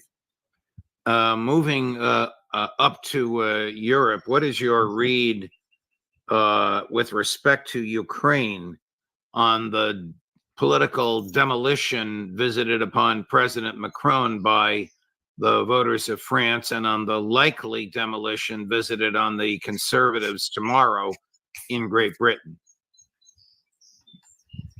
Well, look, I've felt for a long time that behind the facade, NATO is crumbling. In view of these recent elections, I think it's crumbling faster than ever. People are trying to look for anybody back in the Ukraine war is getting voted out of office all over the world. The proverbial lifesaver. Macron's not going to find one. His time is almost up. I think Sunak is now worried about it and should be. He's probably going to go the way of Liz Truss. And then you've got something similar in Berlin with Scholz. These governments are not going to last. They're not going to last for a few very straightforward reasons. Number one, the economies are terrible. None of these governments have an answer for the economic problems and their financial condition, much like us, by the way. And then none of these nations have populations that are chomping at the bit to march east and fight in eastern Ukraine. Just doesn't exist. Nobody wants to go. And there's a growing awareness that whatever we are today, we are not what we were 30 years ago. We do not have substantial ground forces to commit to a war, a land war in Eastern Europe or the Middle East. Our air and naval power is stretched, and we cannot pile on as we once were able to do on short notice. So I think there's a growing awareness that the world is changing, and we're about to see new governments come to power. That's going to have a huge impact, I think, in Moscow, because Moscow's exercised a lot of restraint, and I think part of that is because they recognize the utility of patience, of waiting for these governments to fall apart. You know that, and everybody knows that Russia has thrived under these sanctions. The sanctions have done incredible damage to Germany and the rest of Europe. They haven't harmed Russia at all. And if they've done any harm, it's so modest, it's hardly worth mentioning. So Russia is now a thriving economy. It's risen to number 5 in the world. Again, no strategic analysis was ever done. No understanding of what Russia could or could not do was ever examined. Everybody realizes there is no attainable end state that is going to conceal NATO's defeat in Ukraine from public view. So I think all of these people are now conferring with each other and asking, what do we do now? Where do we go? And what is the United States going to do? I mean, clearly, President Biden is, for all intents and purposes, an empty suit. Nobody pays any attention to him. And no one is going to pay a great deal of attention to Blinken anymore. Blinken runs around and says a lot of things, none of which make any sense and don't turn out to be accurate. So everything is up now to the CIA and the Department of Defense. And I think the CIA, which has really been running things in Ukraine with the help of MI6, is trying to, postpone the Afghan-like collapse in Ukraine, at least until after the election in November. I don't think they're going to be able to do it. Will that collapse involve American participation in the replacement of President Zelensky with someone who will actually sit down and negotiate with Foreign Minister Lavrov or even President Putin himself? Yes, I think so. We may not be in a position to really be the kingmaker. Somebody else may step forward. Who knows? Maybe Sersky, who replaced Zelensky, will turn out to be the man that takes over and says, we've done enough, we can't do any more. We're prepared to negotiate. I don't think the Russians will be willing to talk with Zelensky. So perhaps it's Sersky. I don't know. There are other people in the wings that could come out of the woodwork, I suppose. But Sersky would probably be the one with some firepower behind him, which the others may not have.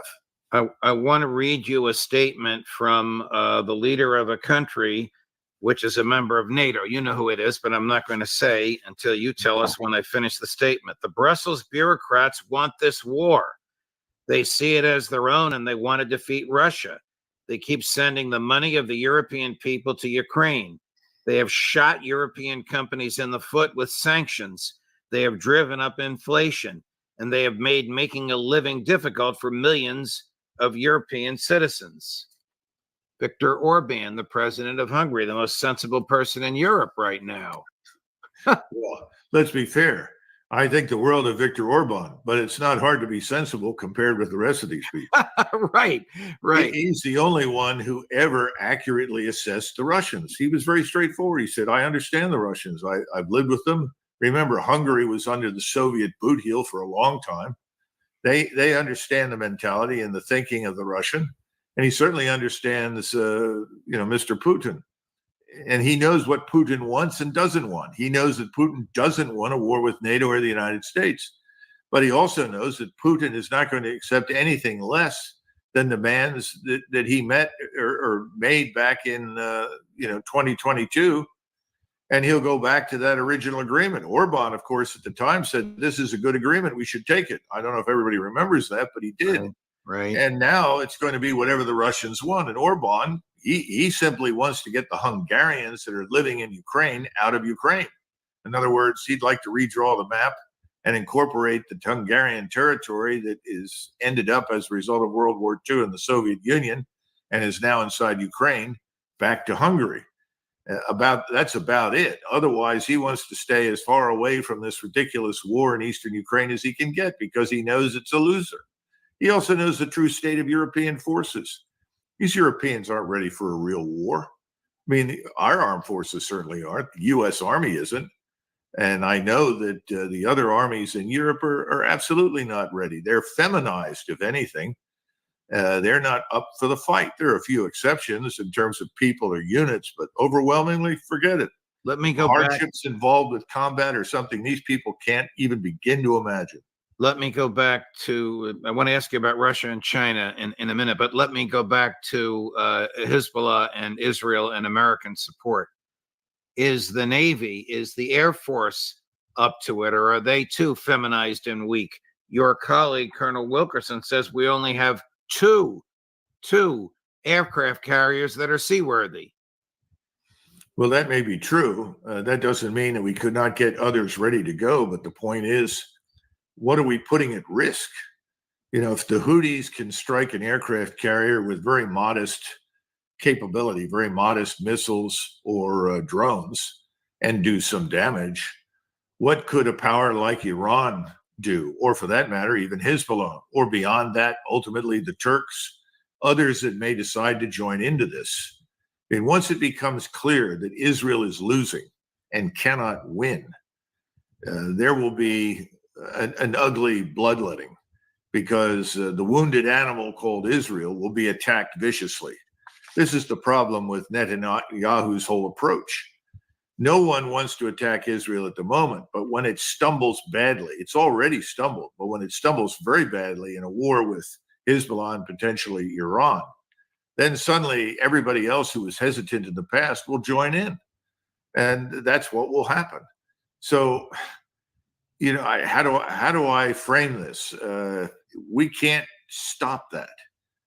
You know, we just can't. We don't have the combat power to compensate for the emergence of a regional alignment against Israel. We can't do it, which is why any competent president and administration would have long ago stepped in and said, that's it. No more. You've come as far as you can. We've got to come to some sort of arrangement and end this destructive war in Gaza. Well, nobody did it. And Mr. Netanyahu has the proverbial bit between his teeth, and he's prepared to run the course, even though it's suicidal. I want to ask you about the new handshake between Russia and China, but before I do, I want to play a clip for you, which you as a historian will appreciate. I don't even have to say who this is. You'll know instantaneously. It's from 1983, cut number 3. The most indispensable factor in guaranteeing the security of Taiwan is a good relationship between the United States and Peking. If we have that relationship, that may restrain them. If Peking has a relationship like that with the Soviet Union, then Taiwan is in mortal danger. So Joe Biden, to the extent he knows what he's talking about, says we will defend Taiwan. You just said a Navy will lose against a fort. The Russians and the Chinese just came out with some sort of a new handshake, we like each other. Our peoples want to trade and engage in commerce and tourism with each other. What's going on between Peking, as Nixon called it at the time, and Moscow? Nixon, of course, was right about China. The best way to help Taiwan is for us to cultivate a good relationship with the Chinese. The Chinese are not belligerent people. They're not predisposed to attack anybody. China has been the victim throughout most of its history of external invasion and attack. It's not a martial people by any means. Nixon was right. We've thrown that out of the window, but people still don't understand what's going on in Taiwan. The legislature in Taiwan is dominated by Chiang Kai-shek's old party, the Kuomintang. They want peaceful reunification with Beijing.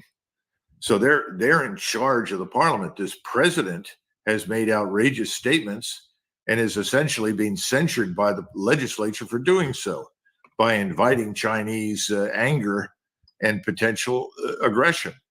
If we can forge a better relationship with Beijing, that is still the best answer for Taiwan's interests. And remember that the original date set by President Xi for peaceful reunification was, as I recollect, about 2040 or 2046. That's not evidence for a hyper-aggressive China with blood in its throat. I mean, it's ridiculous. Now, of course, things were different then. And the Soviet Union was very different from Russia today. This is a Russia that doesn't want wars, contrary to what everybody says. We goaded Russia into attacking Ukraine, not the other way around. We built the force in Ukraine to attack Russia. That force shelled and destroyed Russians in Luhansk and Donetsk for years and killed more than 14,000 Russians before this intervention in February of 2022 ever occurred. Those are facts. They're not really disputable at all. And I think Professor Mearsheimer has made these points repeatedly. What is happening now is that Russia and China realize that they've got several things in common. Yes, Russia has the resources, the oil, the natural gas, a lot of the metals, the minerals, the coal, all of these things, along with food that China needs. And remember, China has to import food now. It can't get along on its own. Its population is simply too large, and it doesn't have enough land under cultivation, not because it's sitting out there waiting to be cultivated. It's simply a fact of the matter that China doesn't have that much to cultivate. So there's a natural affinity for each other because China can replace most of the goods, the finished products, machinery, technology, and so forth that was previously purchased largely from Germany, but also Scandinavia, France, and Italy, with goods from China. So they have a natural relationship there. Both of them are also acutely sensitive to what happens in Central Asia. Central Asia is a place that overnight could become a real problem for both Russia and China. So they're both interested in managing it. Some of the problem in Central Asia is Islamism. It's also the nature of these republics and the people who live in them. These are Mongolian, Turkic peoples.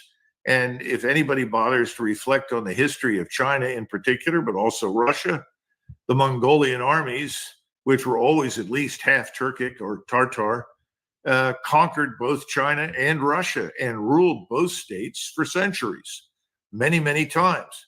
So both of these states want to make sure that Central Asia is calm.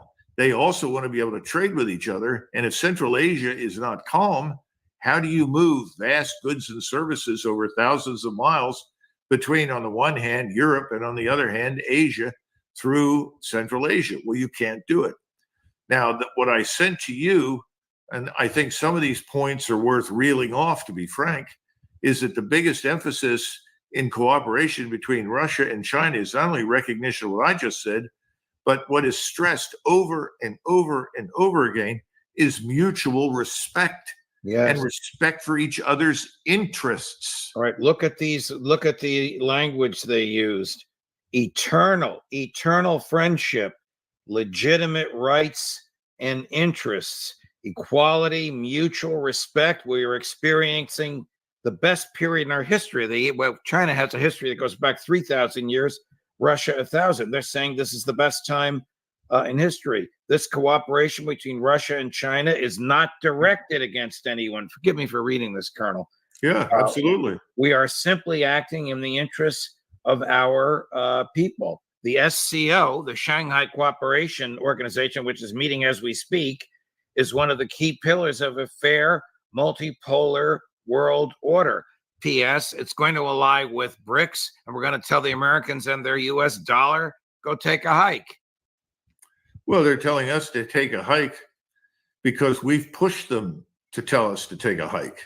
Right. You know, this is not something, they didn't all wake up and say we're hostile to America. That's a lot of nonsense.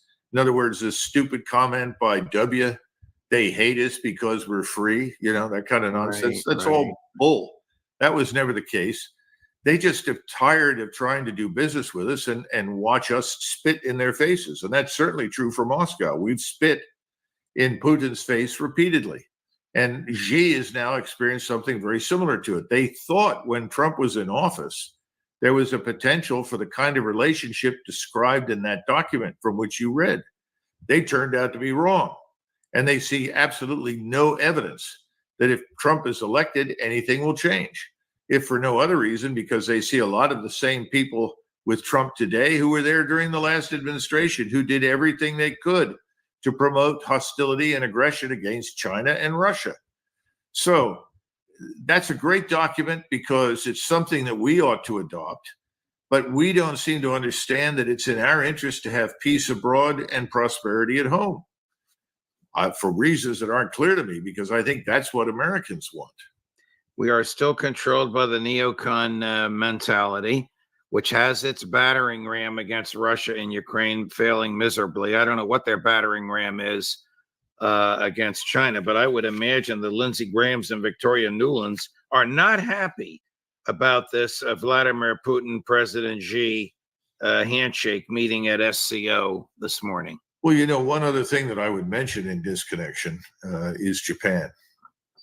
Because the Japanese and the Russians are coming to all sorts of mutually beneficial agreements in the North Pacific.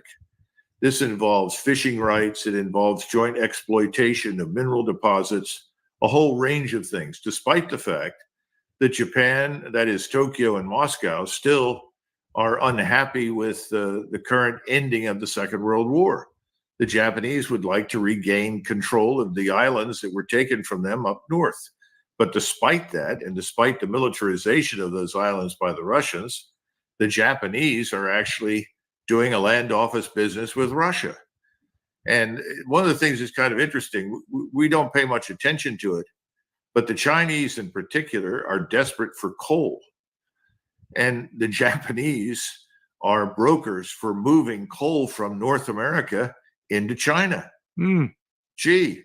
What an amazing development. So we sell it to them, they turn it around and send it to China. China is building dozens of new power plants all over the country. And they don't have the kind of road infrastructure that we do. And they don't have the infrastructure for natural gas that we have or Europe has. But they do have railroads. And the rail lines are very convenient for the delivery of coal. So they can move the coal to areas that need power and power generation and fuel these plants. Now, I'm just pointing these kinds of things out because they're also buying coal from Russia. And at the same time, we're reading in all of our papers about the criticality of rare earths and these minerals to the Department of Defense, to the defense industry to produce very, very sophisticated equipment. And it's not just the Defense Department. Every cell phone is dependent upon these minerals. Right. Everything from graphene to any number of other rare earths that you can look up on the periodic table. They're at the bottom. Now, we have one of the largest concentration of rare earths in the United States and maybe in the world sitting in southern Kentucky in the coal seams. These rare earths are available. Nobody wants to go in there and spend the money to get them out. And we haven't built any refineries. So even if we pull the rare earths out in many cases, we've got to ship it to China because the Chinese have a refinery that can take the raw rare earths and turn them into the minerals that we need. Then they ship it back to us and it costs us a lot of money. This is all nonsense. And in the meantime, we want to destroy whatever relations we have with China, Russia, and anybody else in the world that disagrees with us. We are ignoring what needs to happen here in the United States. We are ignoring the rare earth exploration extraction, and refinery requirement. These things need to happen, and we're not doing it. And in the meantime, we want to make war. And you've got people quietly saying behind the scenes in the Department of Defense, are you crazy? We can't do this. We're not ready. And we will exhaust our arsenal of missiles and rockets, air defense, and otherwise very, very quickly. We'll also exhaust the rare earths and the other minerals that we've got in this country right now very, very rapidly. What we need is peace, and we can have peace. The Russians and the Chinese are not resisting us. They want peace, but they do want to be treated as equals, if anything, as equal partners or competitors, however you want to put it, but not necessarily as enemies. How do we get there? We're not going to get there with anybody right now that's running for office, except potentially RFK Jr., the man that was excluded from the debates. Right. Colonel, a profound analysis from you. We circled the globe. We may have skipped California, but we circled. We circled the globe. Who was that? Who was the famous architect? No, not Vincent Kling, the man that was revolutionary from Wisconsin, did all the Midwestern architecture. You know, the name's just failing me right now. Frank Lloyd Wright? Yes, Frank Lloyd Wright. And Frank Lloyd Wright's comment about California is still true. He said, if you turn the earth upside down and shake it vigorously, all the nuts and bolts will fall into this place called California. Right. Colonel, thanks very much. Thank you for accommodating.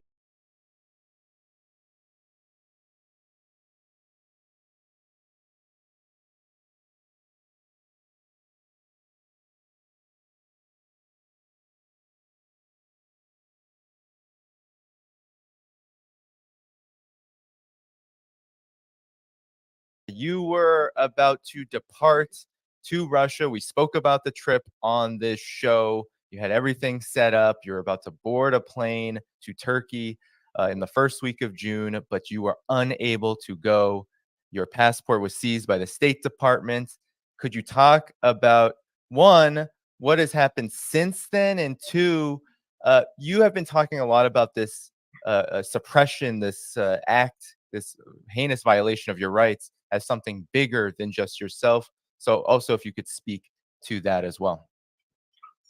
Well, first of all, let's just point out that my passport wasn't seized by the State Department. It was seized by armed members of the Customs and Border Protection Service, 3 of them to be precise, who pulled me out of the line right before I was boarding the aircraft. They took control of the passport and said that they did so on the authority of the United States State Department, on the orders of the United States State Department. They didn't show me those orders. They didn't tell me what the authority was. They couldn't even tell me who in the State Department to call to get clarification. They just took the passport. And since then, there's been no update. I've reached out to the U.S. government, to the State Department, and even when I get human beings, they immediately shut up and you know, the best they could do is give me an address to write a letter. And so that's where we're at. But, you know, this isn't rocket science.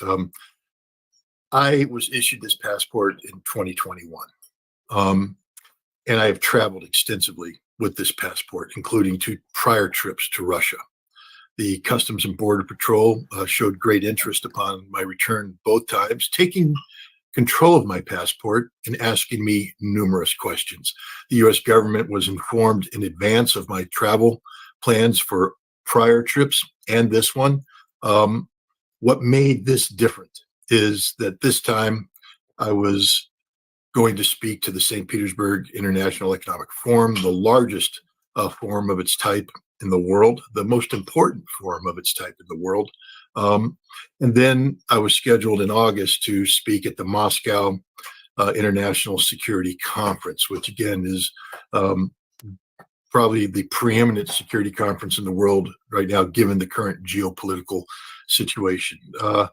And in the interim, I was going to carry out a 40-day tour of Russia, one of the goals of which was to make a documentary film that would capture the essence of Russia, bring it back, and show to an American audience. And I think I hit the trifecta of fear on the part of the State Department, who shut it down. And that's what happened. The State Department made a deliberate decision to shut this trip down, to make sure it didn't happen. And, it's an infringement on First Amendment rights. Whatever excuse the State Department comes up with, we know what it is. There's not an outstanding warrant for my arrest. If there was, I wouldn't be here. You don't seize the passport and then say, go. You say you're under arrest. That's what due process is all about. I'm not in arrears on my taxes. That's another reason. I don't owe child support or I don't have alimony payments. There's nothing of that nature. So the State Department made a decision in the past to let me travel. It was a concerted decision on their part. They said, yes, he can travel. This time they said, no, he cannot travel. Why? They didn't want me to speak. That's sort of an infringement on freedom of association. That's an infringement on Fifth Amendment rights of freedom of travel. That's an infringement on freedom of speech. The State Department apparently, doesn't understand what the Constitution is. They may come up with some hocus pocus, gobbledygook, but the bottom line is I was traveling on a valid passport issued to me by the State Department in 2021, a valid passport that the State Department allowed me to travel several times in the past 2 years, including 2 trips to Russia. And now the State Department decided you're not going to travel. It was specifically to stop me from attending these conferences and carrying out this filming. And there's no other way to spin this, none whatsoever. Well, you must be doing something right, Scott. What exactly do you believe they're so afraid of? I mean, you were going to go travel around Russia. You had a lot of goals for this trip, including the St. Petersburg International Economic Forum. So I'm wondering your assessment on what is the quote unquote threat, do you think, for allowing you in particular to speak? Because you are one of the few people in the United States who is going to make this kind of trip. If anyone else is doing this, the project itself is unique unto your efforts. I can't speak on behalf of the State Department, and it's really a struggle to get into their mindset.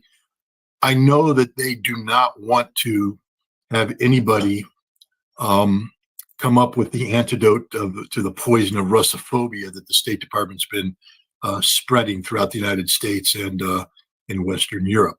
And again, this is what I do. This is what I'm about. I'm about creating the antidote to Russophobia. And I do that by traveling to Russia, by speaking to Russians, by gathering information that the United States government doesn't want gathered and which the mainstream media won't gather. I assess it fairly, without bias, and then I regurgitate it back into the United States and to be consumed by the American audience. And I think, I don't want to toot my own horn because it's really not about that, but for better or for worse, depending on your point of view, my message has been gaining traction, both in the United States and abroad. When I started this project back in 2023, when I traveled, or let's say the summer of 2022, I think I had 17,000 Twitter followers. And today the number is up over 353,000.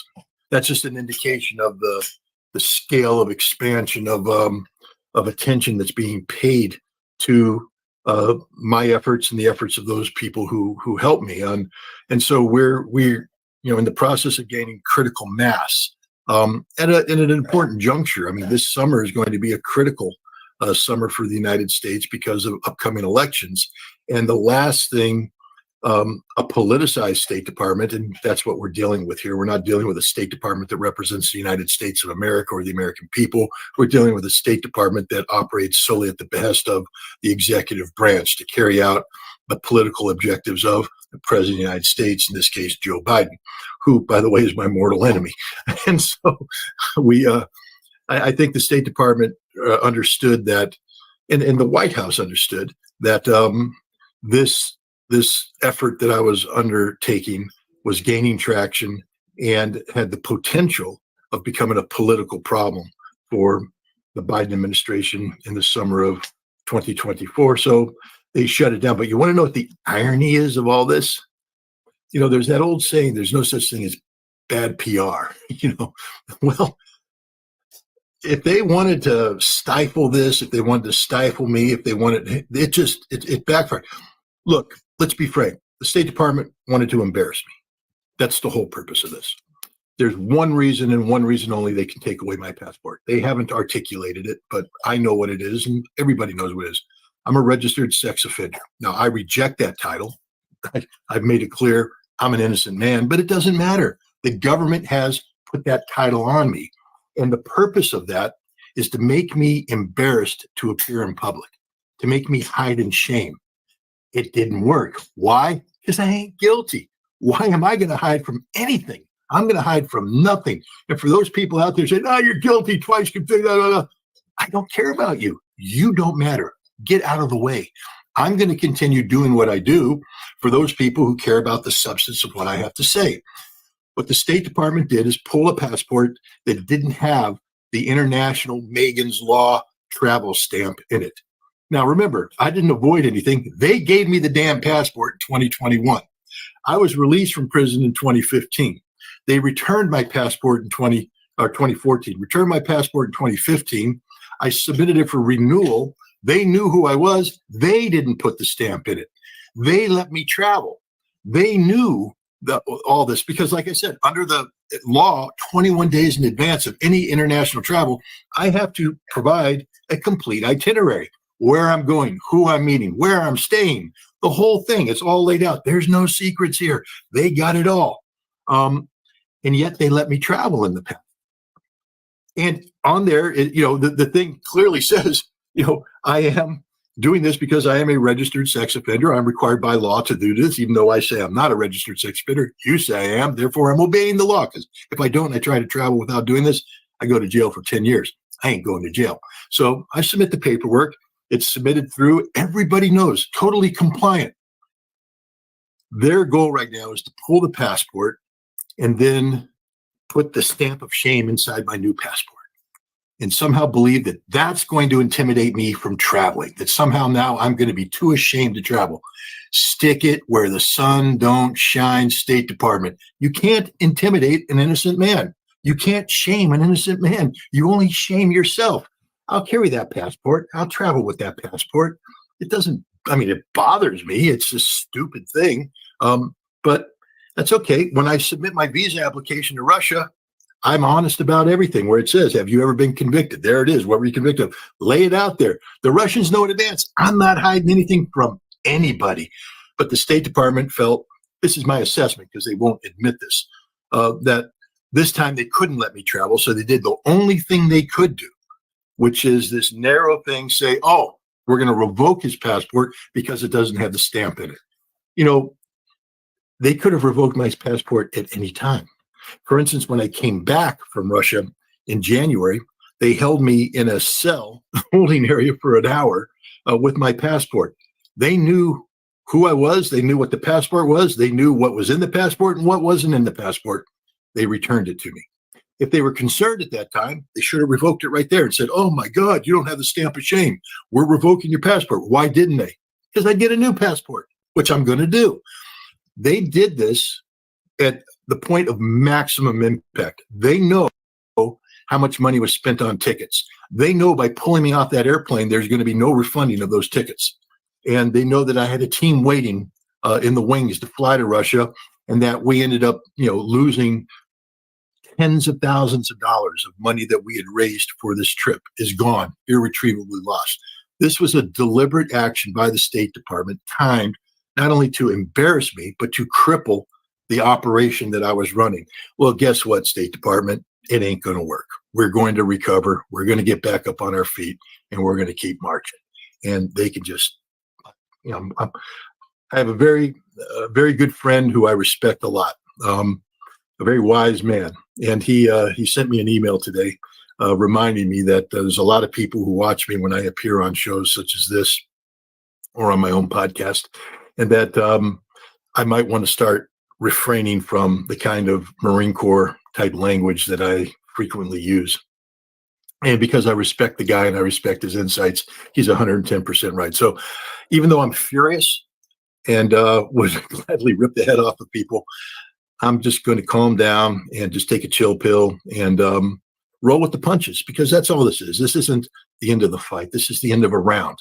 And they think they won the round. They didn't, because there's going to be the next round. And on that one, they ain't going to land a punch. All the punches are going to be landed by me. It's a setback, but what they say, where there's lemons, make lemonade. You know what happened the other day, Danny? And I'm going to announce it here tonight on your show to help promote it and maybe get you involved in this. Because of this, Judge Napolitano was supposed to come with me to Russia. I was bringing him. And so the judge, I, and a wonderful man named Gerald Salante had dinner the other night at a beautiful restaurant in Goshen, New York. And there we talked about what needs to be done, what the next step needs to be. How do we get Americans off their butts and motivated? On September 28th, Gerald Salante is holding an event in Kingston, New York. And the event, which doesn't have a formal name yet, is dedicated to saving a democracy, saving America, saving the world. It's focused on nuclear disarmament, getting rid of nuclear weapons. We want to put 1 million people in Kingston that day. We want to replicate what happened at Woodstock, where so many people showed up that the thruway was shut down. So we're begging America to shut down the thruway on September 28th. It's a Saturday. It's New York now. You guys can partake. You can walk. You can park your cars, shut down the thruway, head to Kingston, New York, and participate in a gathering.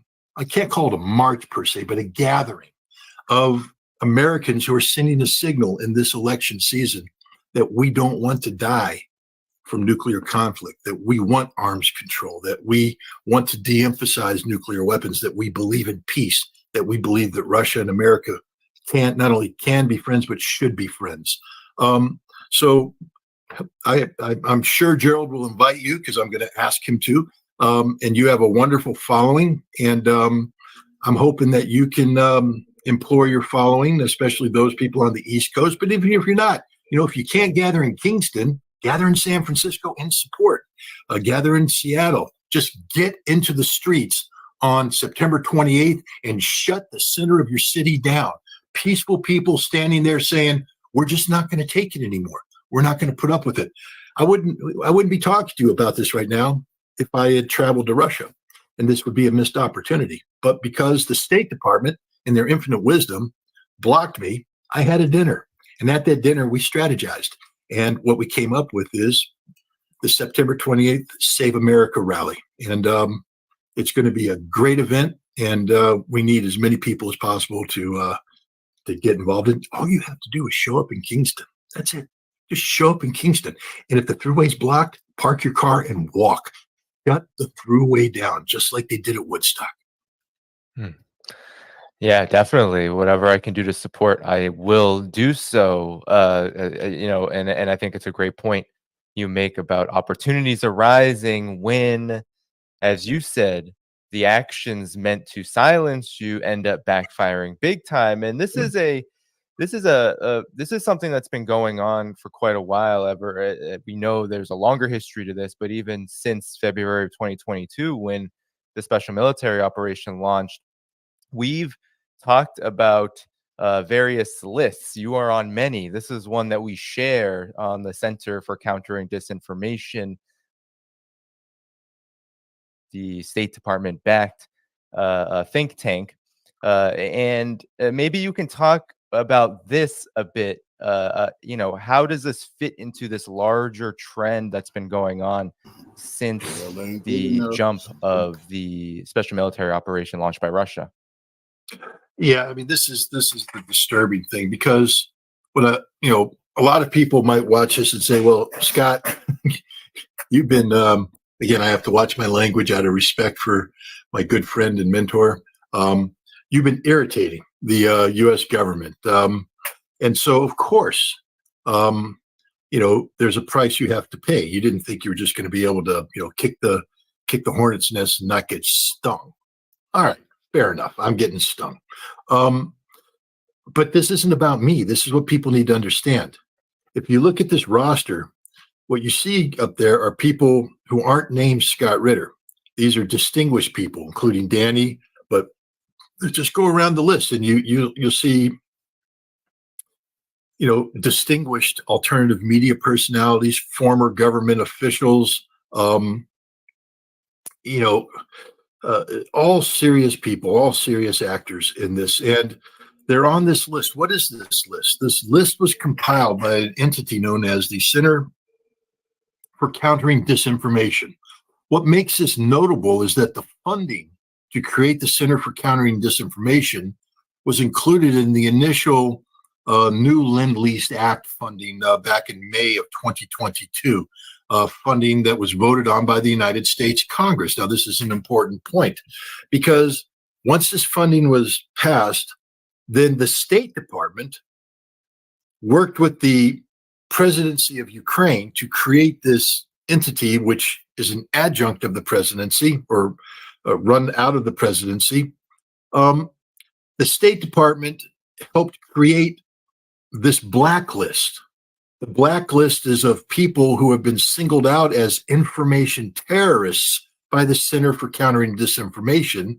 And that's an important term because the other thing that the Center for Countering Disinformation says is that information terrorists must be treated the same as terrorists, that they represent the same threat to the rule of law and international peace and security. And in the United States, we know that under the Obama administration, even under the Bush administration, under the Biden administration, the Trump administration, terrorists were killed without due process, including American citizens. We have assassinated American citizens in Yemen without due process because they were terrorists. And so Ukraine is saying this, but it's not Ukraine saying this in a vacuum. Ukraine is saying this in meetings organized and paid for by the United States government. In the same meeting that they promulgated this blacklist, if you look at the photographs and you read the articles, you see the State Department officials brought in from Washington, D.C. You see the embassy officials there, and they're taking notes and nodding their head as they're announcing this because they wrote the policy. The First Amendment of the United States of America says that Congress shall enact no laws that infringe on the freedom of speech or on the freedom of the press. Congress passed a law sending money to Ukraine. And inside this money package was money specifically allocated for the creation of the Center for Countering Disinformation, whose mission, as directed by the State Department of the United States, is to shut down Americans for exercising their freedom of speech. Now, did Congress pass a law deliberately to do this? No, it's an end around. But I'd sure like to have a district court somewhere in the United States take a pass at this. So if there's any constitutional lawyers out there who want to do some pro bono stuff, contact me. Contact Danny. Danny will tell you how to get in contact with me. And let's do this. I got the summer now. I got things to do. I got free on my calendar. So, hey, let's declare war against the State Department and their frontal assault on free speech, because that's what this is. This Congress passed a law authorizing money to be allocated to Ukraine. Ukraine, in collusion with the United States government, the State Department, created a blacklist that includes Americans whose only crime is speaking things that the government of Ukraine doesn't like. That, to me, is a flagrant violation of the law, of the Constitution. But it's even more than that. You see, there's another list out there called the Mirotvorets list. It's a hit list, an assassination list run by the Ukrainian intelligence service. Now, I can't prove that there's American money that gets allocated to this, except to note that because it's run by the Ukrainian intelligence service, just like the State Department has a cozy relationship with the Center for Countering Disinformation, the Central Intelligence Agency has an even cozier relationship with the Ukrainian intelligence. There's nothing that the Ukrainian intelligence does that the CIA, A, doesn't know, and B, probably is directing it. We know this. We know the CIA has been working with Ukrainian intelligence since at least 2014. They've established 12 covert bases along the border between Ukraine and Russia to spy on Russia, to carry out covert actions inside Russia. And they train these operatives in, you know, they have, the CIA has an organization. It's called the Special Missions Center now. It used to be called the Special Activities Division or Special Activities Branch. But now it's the Special Missions Center. And in there, they have something called Ground Branch. Ground Branch is a paramilitary organization. And Ground Branch provides training to foreign entities in what is known as unconventional warfare. Unconventional warfare, guerrilla warfare, is assassinating people, carrying out sabotage, blowing things up, doing the dirty work. They call it unconventional warfare, but it's terrorism. Terrorism. This is why there's strong reason to believe the CIA was behind the attack on the concert hall in Moscow, because that's unconventional warfare. It's exactly designed to achieve an asymmetrical result. You attack using a small number of people and get a larger benefit from it. The CIA was probably involved in that, and there's no doubt in my mind that the CIA is at a minimum knowledgeable of and probably colluding with the Ukrainian intelligence services effort to assassinate people. And this is a real list. It's a living list. They've assassinated Daria Dugina, for instance, the daughter of Alexander Dugin, one of the great modern philosophical, political philosophers of Russia. They assassinated Tatarsky, a Russian military blogger, killed him in St. Petersburg. They tried to kill another person in Nizhny Novgorod. They've assassinated Ukrainian politicians inside Russia. Rumor has it that during my trip to Crimea, they were trying to kill me as well.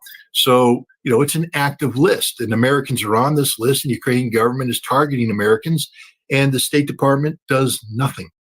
I mean, at a minimum, you should get a démarche from the State Department saying you have to shut this thing down. You're not only, because you can't really be in the business of killing people who disagree with you. That's not what's done in a rules-based international order, apparently, but apparently it is. But the State Department not only has said nothing about this list, they continue to allow it to exist. Peace, families. And given the relationship between the CIA and Ukrainian intelligence, are probably facilitating the implementation of the assassinations that take place. So taking my passport is just the tip of the iceberg of what the State Department's doing to target Americans who dare speak out against the conflict in Ukraine. This is a frontal assault on the individual civil liberties of every American whose name is on that list. And that list is growing and growing and growing. And Congress isn't doing anything about it because Congress is in collusion with the State Department and the CIA to attack Americans. And this again becomes a constitutional issue. I'd love the Supreme Court to take a whack at it. So like I said, again, any good constitutional lawyers out there want to have fun this summer? Let's rock and roll. Thank you for tuning in to my latest video. I appreciate all of your support.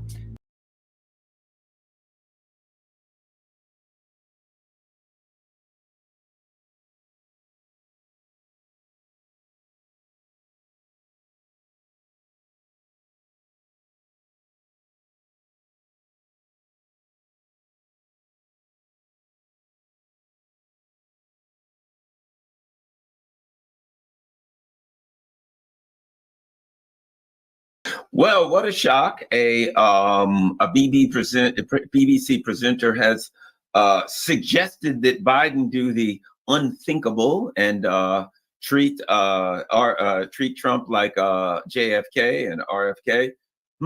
Let's talk. Take a look and see what the mainstream media. Let's see what the media. All right, New York Post reports. BBC presenter David Aaronovitch calls on Biden to have Trump murdered. Murdered. Hey, kill this guy. That's what Aaronovitch is saying. Here's what killed me: a leftist. Well, let me tell you something, brother. As I always say, the term leftist in the mainstream media means something that is not in any way resembling the traditional left. You know what I mean? The leftists now are warmongers. The leftists now hate socialists.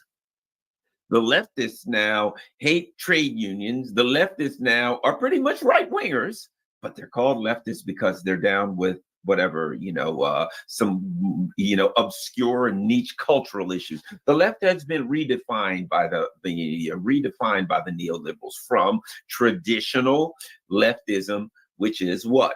Pro-worker, trade unions, traditionally the anti-war, traditionally anti-imperialist, and now it's been redefined as the actual imperialists themselves. So that's why the New York Post would call these warmongering kooks a leftist, neoliberals. Anyway, so let's go on. A leftist BBC presenter is under fire after he suggested that President Biden should have Trump murdered in the wake of his Supreme Court immunity ruling. Now, listen to this tweet. If I was Biden, I'd hurry up and have Trump murdered on the basis that he's a threat to American security. Radio 4 host David Aronovich wrote on X. His comment was in response to the Supreme Court's 6-3 ruling Monday that Trump has immunity for any official acts he made during his presidency. Right? Okay, and they go on to talk about the decision. When Aronovich deleted his initial post, GB News contributor Alex Armstrong accused him of backtracking due to advice from his handlers. Ooh, Alex, tell me about my handlers, Aronovich scoffed. Another journalist, Jack Montgomery, suggested that Aronovich had Trump derangement syndrome. Impartiality may not be in the best of health at the BBC. Now that is an understatement. Hey, let's have this guy killed. Well, you could be a little more impartial about that. You could just say have everybody killed. Why just one guy? Come on now. Let's be impartial here. That's an interesting term to use when a guy says, let's have the leading right now, the guy who's leading in the polls for the president, and a guy says, kill him.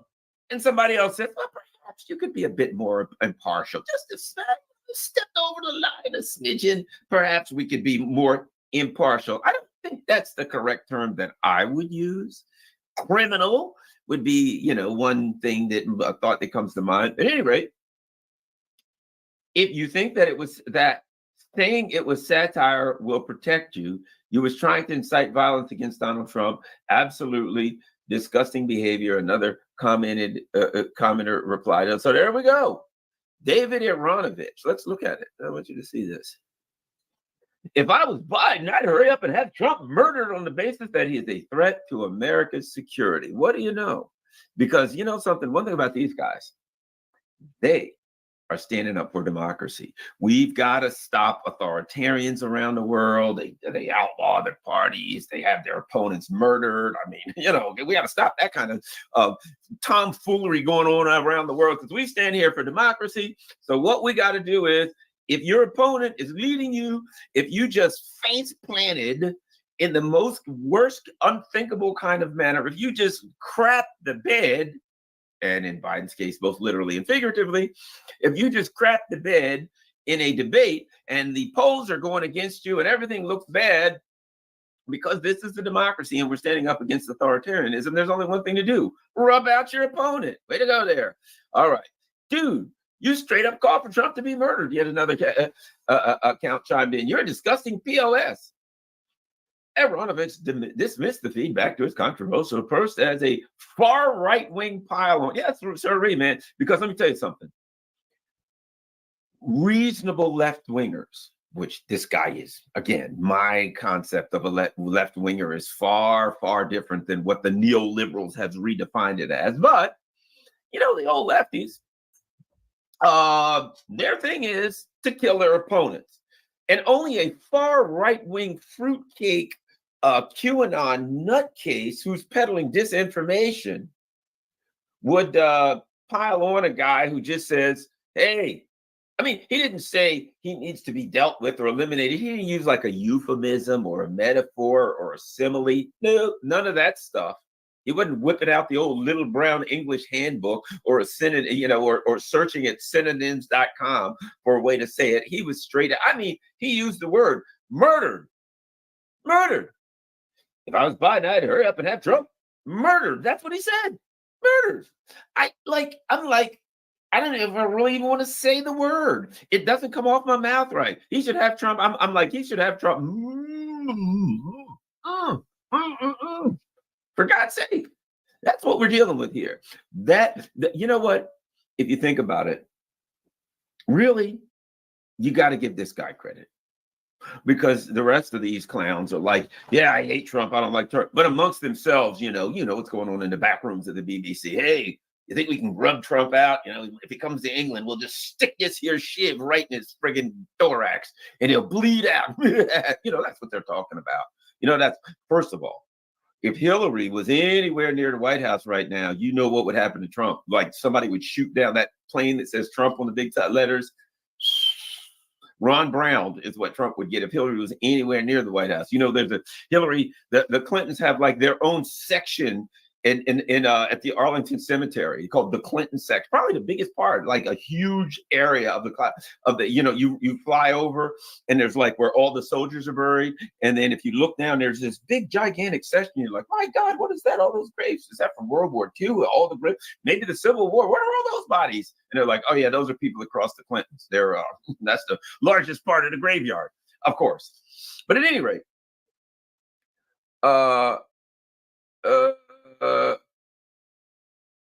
and what they got is, he says, David Aronovich, the Orwell Prize, is known for his often scathing political takes. Following the Brexit vote in 2016, Aronovich suggested that the UK's decision to leave the European Union would eventually be reversed as the older voters started to die off, right?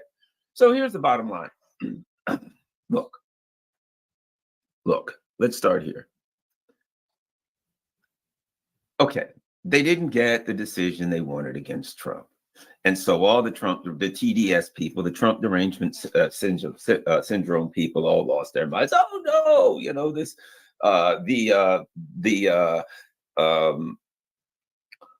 SCOTUS didn't rule the way we wanted it to roll. Well, that's their position, right? That's the brakes. You know what? You know where that comes from? Because they ran Hillary Clinton in 2016. They ran Hillary Clinton in 2016. They did everything they could to cheat the whole system, and she lost anyway. So Hillary Clinton, but why? Because she's Hillary Clinton. Hillary Clinton is not electable, right? So they run Hillary Clinton and they lose. And then Trump, there's only 9 Supreme Court judges. I think Trump appointed 10 of them over like a 4-year period, right? So you've got a conservative, a right-leaning, the Supreme Court has always been right-leaning, but a more right than normal leaning Supreme Court. And it's a right-leaning Supreme Court is always going to lean towards executive power, executive authority. And no matter how much the Democrats whine, you best believe that any Democrat that's running for office is rubbing his hands together saying, oh boy, I can't wait to get in office. Joe Biden, if it weren't for the fact that he probably won't live a minute after he gets out of office just from old age alone, but or if he even makes it to November, I mean, that guy's got one foot in the grave and the other on a banana peel, right? So the fact of the matter is, if Joe Biden hadn't already lived far past, what his time is, normal time would be, he'd be very happy about this too, because that would mean, God knows, there's a guy who needs to be shielded from prosecution for acts taken while he was in office, if there ever was one, right? And he better hope that it also applies to the vice president, because the truth is what it is. So here's the thing about it. The interesting thing about it, that this guy would say this in the context of the United States, a country that has in fact killed a president. The intelligence agencies, many believe, me being one of them, that it was in concert with LBJ and some other politicians that were in office, that they rubbed out the president, that there was a massive cover-up, that the cover-up lasts to this day. Come on, you're going to say that at a time when the a law was passed that said that I don't know if it was a law was passed, whatever it was. I believe it was a law that said that the JFK files would be closed and locked for 70 years, and then after that, or a certain period of time, however many times it has been 70 years, but you get the point, 60 years maybe, whatever.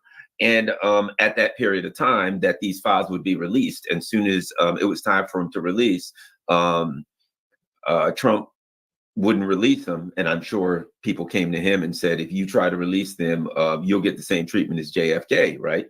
So, and the word is that there's smoking guns in there, that basically in there, it's very clear that Oswald, the lone gunman, was working, had been a CIA operative, had been working for the CIA, had done other CIA things, and that if that was found out, it'd be like really obvious that the CIA rubbed out JFK, as if we didn't already know that, right?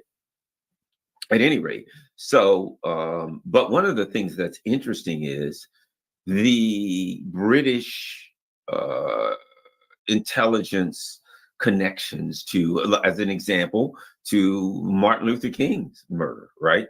The killer for Martin Luther King went to Canada, and then where did he go to? He went to England. And where was he going to go to? He was heading to Rhodesia, right? Which is, again, highly connected to the, England, and of course to the British elite, which was an apartheid country at the time. So bottom line is, it was clear that the guy, James Earl Ray, I believe his name, was connected to British intelligence, that they were shuffling him out of the country, going to hide him in Africa.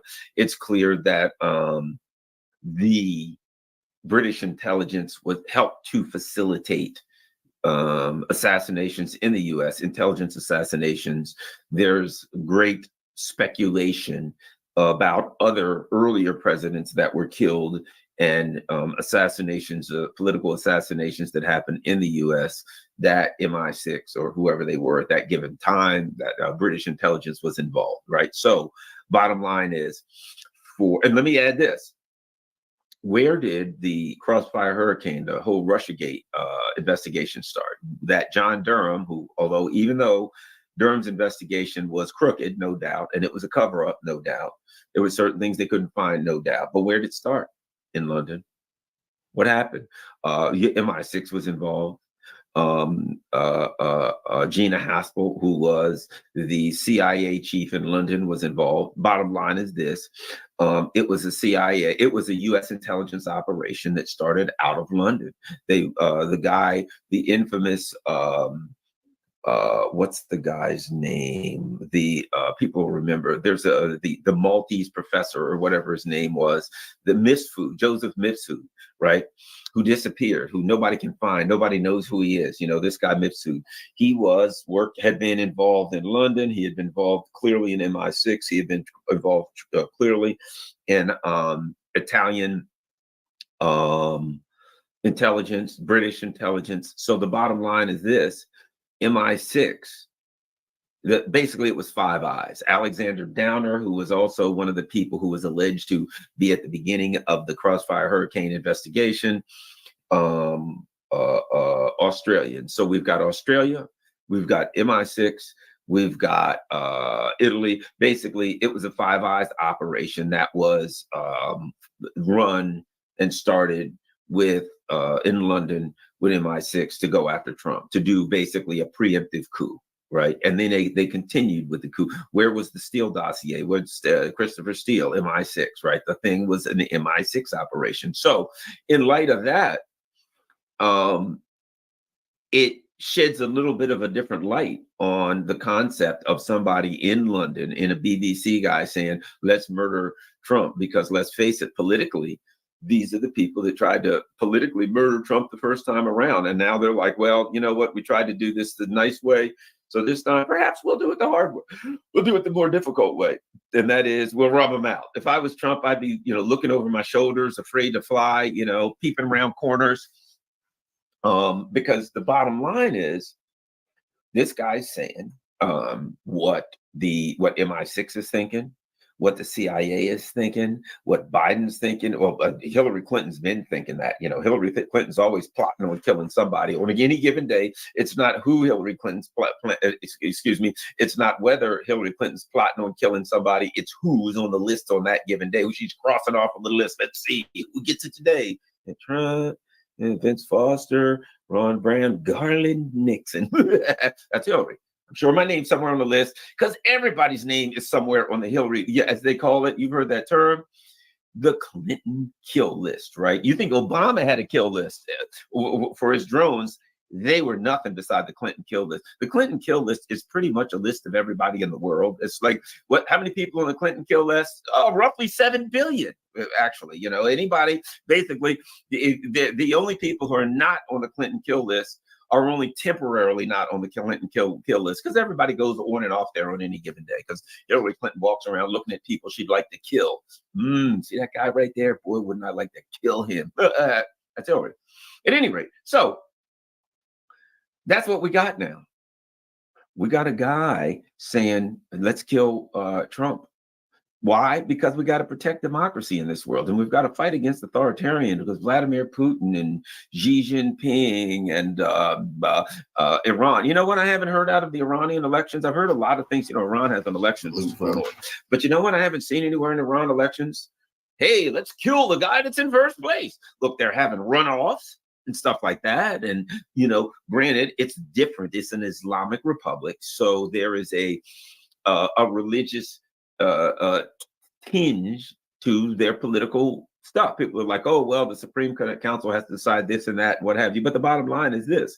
It is the culture there sees religion and politics as inextricably linked. It is their culture and they got a right to do it. And it's none of our stinking business how they do it. But what I've noticed is this: the Supreme Council they approve the presidential candidates. They got a group of candidates, and these guys can run. But I have yet to see them kill them. They're not like, hey, that guy's in first place. What do you want to do? Yeah, we'll just kill him. Tweet, hey, Ayatollah Khomeini. Hey, that bastard's in first place. He should be murdered. I haven't seen that come out of Iran. Xi Jinping, nope. The worst the Chinese will do is if you're like the CEO of a corporation and you like steal all of the stuff from your employees, then you'll get the death penalty, which, perhaps that ain't as bad as it looks. I'm just throwing that out there. All jokes aside, I'm opposed to the death penalty. I'm just saying, Goldman Sachs, Citibank, that's all I'm saying, But I'm not going to tweet that anybody should be murdered because I will joke about it. Such things like that. I'll joke about it in general, like, oh, the CEO should get what they got coming to them. That's a joke. Right. I hate politicians. There was a joke about what was it about a bus going off a cliff and there was 500 members of Congress or 100 members of Congress and it was a terrible tragedy. The tragedy was 2 of them lived. Right. OK, there's old jokes like that. Those are jokes in general. But those are not. Hey, see that guy out there? The guy who's in first place who I don't like. Yeah, perhaps he should be murdered. What are you waiting for? Kill this guy. That's where we are. The protectors of human rights, because, hey, we got to stand up. The Uyghurs. What about the poor Uyghurs? What about the Palestinians? Back to human rights.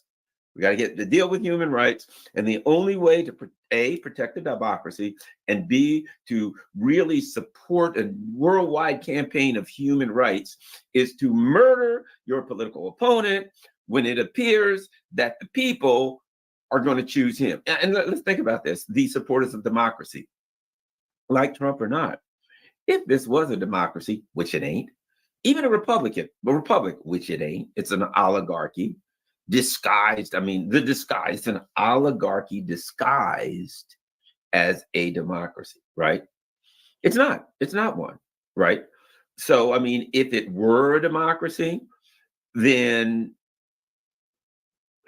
Trump would be the guy that's being chosen, and people would say, look, whoever gets the most votes wins. But that's not even, it doesn't even work that way. We have electoral votes. So you can get the most votes and lose.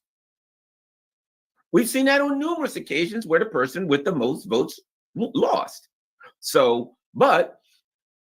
And in a couple of occasions, we've seen instances where the person with the most votes met an untimely demise, right? Some in different ways than others. But at any rate, so that's where we are now. This guy, Aranovich or whatever, says he should be killed. And the bottom line is this. Look, Trump won in 2016. Because he won, he was able to put in conservative justices, and they ruled in a way that a conservative justice would rule. It is what it is. You lost. Haven't we heard this? Elections have consequences. Elections have consequences. You lost. Trump got his judges in. They ruled for a conservative manner. It is what it is, right? Okay. Now, let's move on to the next. And I think this is another really important subject.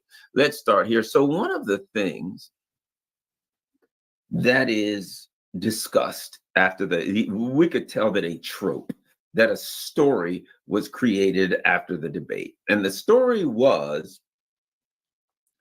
Biden's a kindly gentleman who, perhaps made a few well-intended errors. And he's a good guy. He's a great politician, a history of being, just a gentleman, just a man of the highest esteem. Whereas, so anything that he might have misspoken occasionally, but Trump is a vicious, brutal liar who just lied, which implies that Biden wasn't lying, right? But here's the thing about it, Chris Rock once told a joke, and the joke, well, in today's day, in this day and age, would get you canceled, right? But I'm just going to tell you the joke for the purpose of explaining something, making a point.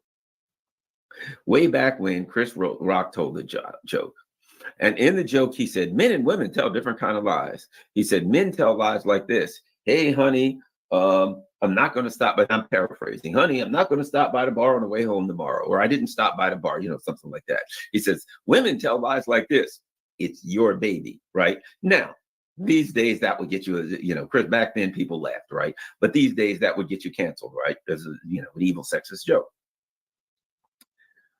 But for the purposes of this discussion, I'm going to use it this way. That's why I said it. It's an important concept. There are different kinds of lies, right? There are different kinds of lies based on the outcome of the lie, based on the potential of the lie. There's different, and all lies are not equal, right? So let's look at the lies that Trump told, which I would say are lies of, for the most part, to me, lies of narcissism, and Biden's lies, which are, I'm going to argue, lies of genocide and human extinction. So let's take a look. Let's start here. We're going to start with some lies by Trump. Gee, a politician that told lies. That's why I wouldn't initially condemn either one of them for lies, because I expect the politicians to be liars. And if you're stupid enough to think that they're telling you the truth, then you deserve to be had. As P.T. Barnum once said, it's a crime against God and nature to allow a sucker to keep his money. And if you're stupid enough to believe politicians, then you deserve to be took.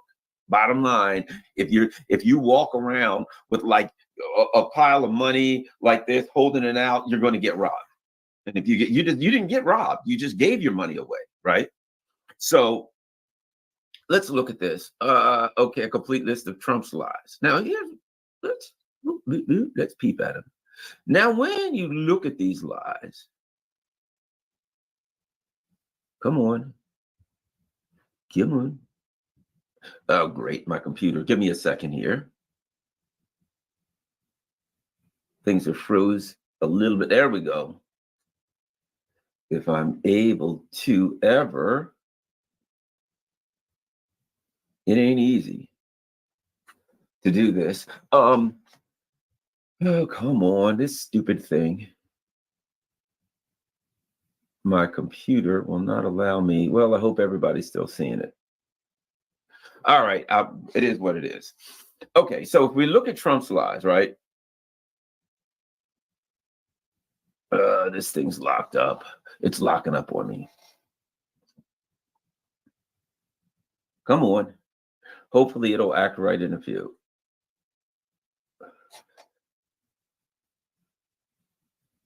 Okay, if we look at a complete list of Trump's lies, oh, I see what's going on here. They basically, what they say when it comes to Trump's lies are, he says things like, well, maybe I might have to get rid of this because I think there's a video on this thing that's overtaxing my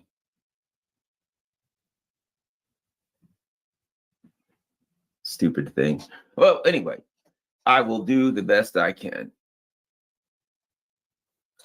So the bottom line is, when you look at a list of Trump's lies, it's stuff like, I was the greatest ever. There we go. Okay. All right. Now we're getting somewhere. Finally, for God's sake. Sorry about that, everybody. My computer was acting up a little bit because I had too many windows open, and one of them had a bunch of videos. So why don't we search for this? Why don't we do list of Trump lies debate? Maybe I can get it that way.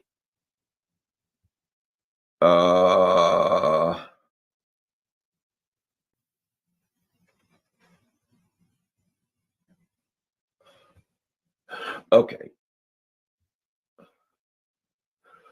So they say things like Trump's taxes. I mean, Trump's lies. Trump said, Biden, he wants to raise your taxes by 4 times. That's not accurate. I agree. He says, Nancy Pelosi, because I offered her 10,000 soldiers or National Guard and she turned them down, so she's responsible for January 6th. You know what? Actually, when they fact checked it, they do not. Here's what's funny. Here's what's funny about this. They say Trump on then House Speaker Nancy Pelosi's action on January 6th, because I offered her 10,000 soldiers or National Guard and she turned them down, right? And they say, facts, Pelosi did not direct the National Guard. Well, he didn't say she directed them. He said she turned them down, right? So he says he offered her 10,000 soldiers and National Guard. She turned him down. And when they fact check it, they say Pelosi did not direct the National Guard. Well, that has nothing to do with what he said. She and then further, as the Capitol came under attack, she and then Senate Majority Leader Mitch McConnell called for military assistance, including from the National Guard. Again, it doesn't address what Trump says. He said, I offered her 10,000 soldiers and she turned them down. And they say she doesn't direct the National Guard. After it happened, she did this, but they don't say, it says the Capitol Police makes the decision on whether to call National Guard troops to the Capitol. It is made up of the House Sergeant of Arms, right? The Sergeant at Arms reported to Pelosi and the Senate Sergeant at Arms reported to McConnell. There is no evidence that either Pelosi or McConnell directed the security officials not to call the Guard beforehand. That's not what he said. Trump said, I offered it to him. She turned him down. Well, she doesn't direct the Guard. And they say a bunch of stuff. So the bottom line is that's the kind of fact checks on Trump, right? It's stuff where in some instances he did flat out lie. No, Biden didn't say he wants to raise your taxes by four times. Trump says that during my 4 years, I had the best environmental numbers ever. Okay, let me add this. They're lies of Trump narcissism. I had the best ever, the best, the greatest, the biggest. I had the most success ever. That's Trump, that's Trumpese. That's Trump talk, right? Trump can never say I had a good day. I had the best ever. I did a good job. I did better than anybody ever. It is narcissism. It basically shows a person who has the need to be superior, who wants to feel superior, which of course is the dark side of feeling inferior, right? So my point is, did Trump lie? Yes, he lied. Did he lie a bunch? He lied a bunch. But A, he's a politician, and B, they were lies of narcissism. They were lies of politics. You should have, come on. To me, when somebody says, I had the greatest ever, bestest ever, most wonderfulest ever, and you're like, he's a liar. yeah, technically, yeah, but his lies were just, it's kind of like, to me, a politician saying, elect me because I'll be the best president ever. Well, I was in for 4 years and I had the best ever 4 years. I'm not going to say the lies are harmless, but to me, they're fairly harmless. They dissipate after the election. People aren't voting based on whether or not Donald Trump said, I'm the bestest, greatest, most wonderfulest that ever lived. Exactly. Just because hits it on the nose. Bombastic hyperbole. That is perfect. Just because. That's what it is. It's bombastic hyperbole, right? Okay, I'm the greatest, I'm the best. It's Trump right now. The reason I say this is because of what I started off with. There's different kinds of lies.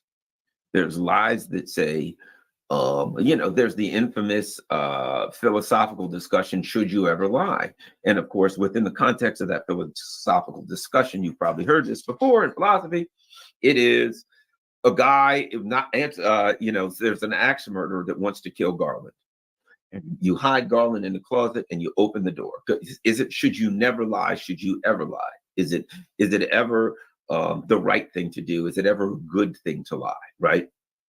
The axe murderer comes to the door, you open the door, the axe murderer is standing there with his axe and he says, is Garland there because I want to kill him? Garland is in the closet because you just hit him in the closet. Should you lie and say, Garland's not in the closet? That would be a lie. Or do you have to tell the truth? Is it always the moral thing to do to tell the truth? Do you say, axe murderer, he's right over there in the hall closet, guy opens the door and hacks Garland to death, right? So the issue is, should you ever lie? The issue is, are there times when you should lie? The issues are some lies bigger than others? Are some lies more consequential than others? Certainly, everything should be judged within the context of the situation that it's in and with the ultimate outcome, right? Well, a bunch of politicians lying because they're trying. Revolutionary salute to our family, Toolbox Evolution, for the donation to the war chest. They say, appreciate you, my brother, indispensable. I appreciate you too for the donation to the war chest. Revolution is a way of life, and I definitely appreciate the love, family. Salute. Trying to get elected. That's pretty much American politics there. And bombastic, hyperbole, overstatements. Okay. All right. And even when they tried to, but the bottom line is they fact check. Now listen to this. Now they fact check Biden, and he says it's $15 for an insulin shot as opposed to $400, right? The facts, here's what they say. No, that's not exactly right. That's not exactly right. Out-of-pocket insulin costs for older Americans on Medicare was capped at $35, right? So here's what they say. When Biden says when Trump says, hey, I told Nancy Pelosi they could have 10,000 soldiers, and they said no. That's a lie. She's not in charge of them, and she was eating a sandwich that day. And plus, afterwards she did. They don't even address what Trump said. He said, I offered 10,000 troops, and she said, no. So it's her fault. She should have took the damn 10,000 troops. That's Trump's position. And they claim it's a lie. And then when they go to fact check it, they say, she's not in charge. They talk about things that are irrelevant. They offer no substantive argument that it is a lie, but they find that it's a lie. Biden tells a flat out lie. It's $35 for an insulin shot as opposed to $400. In the next sentence, they say, nah, it's 35. It's not 15, it's 35, right? Which means Biden said it's 15, it's 35. That's a lie. But here's what they say, the facts. No, that's not exactly right. Because it's exactly wrong. In other words, Biden lied too. Trump lied, Biden lied, right? So they go on. Trump, during my 4 years, I had the best environmental numbers ever, right? Yeah, why are we even talking about that? Come on. They go on to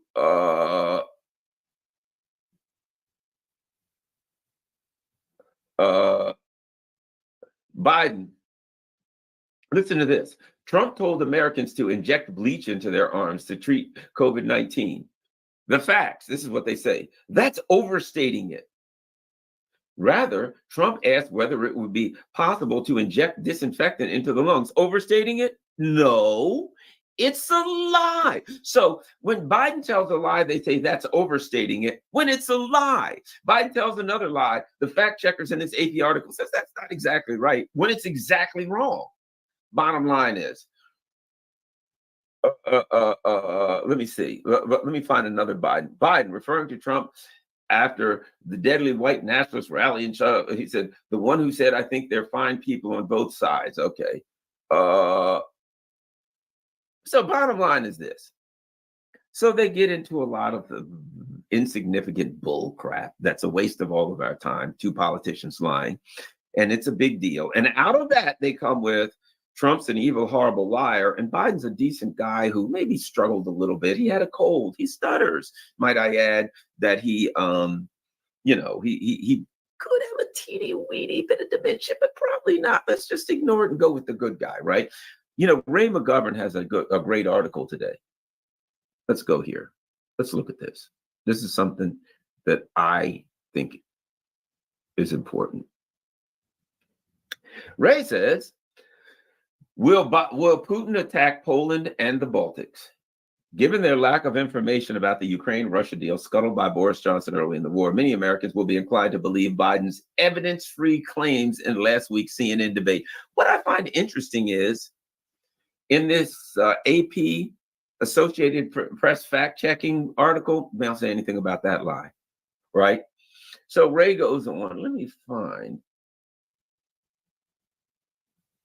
Ray goes on to say, at Trump's Thursday debate with Donald Trump, President Joe Biden calling Russian Vladimir president a war criminal, claimed that he wants all of Europe. Do you think he'll stop? What do you think happens to Poland and other places, right?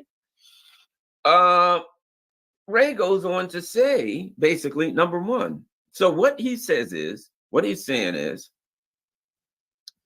if Vladimir Putin, if the Ukraine conflict is over and the Russians win, then off they go on to Poland and the Baltic states, and they'll move on to, they won't stop till they get to the English Channel, which is a lie, and he knows it's a lie. One of the reasons that he knows it's a lie is because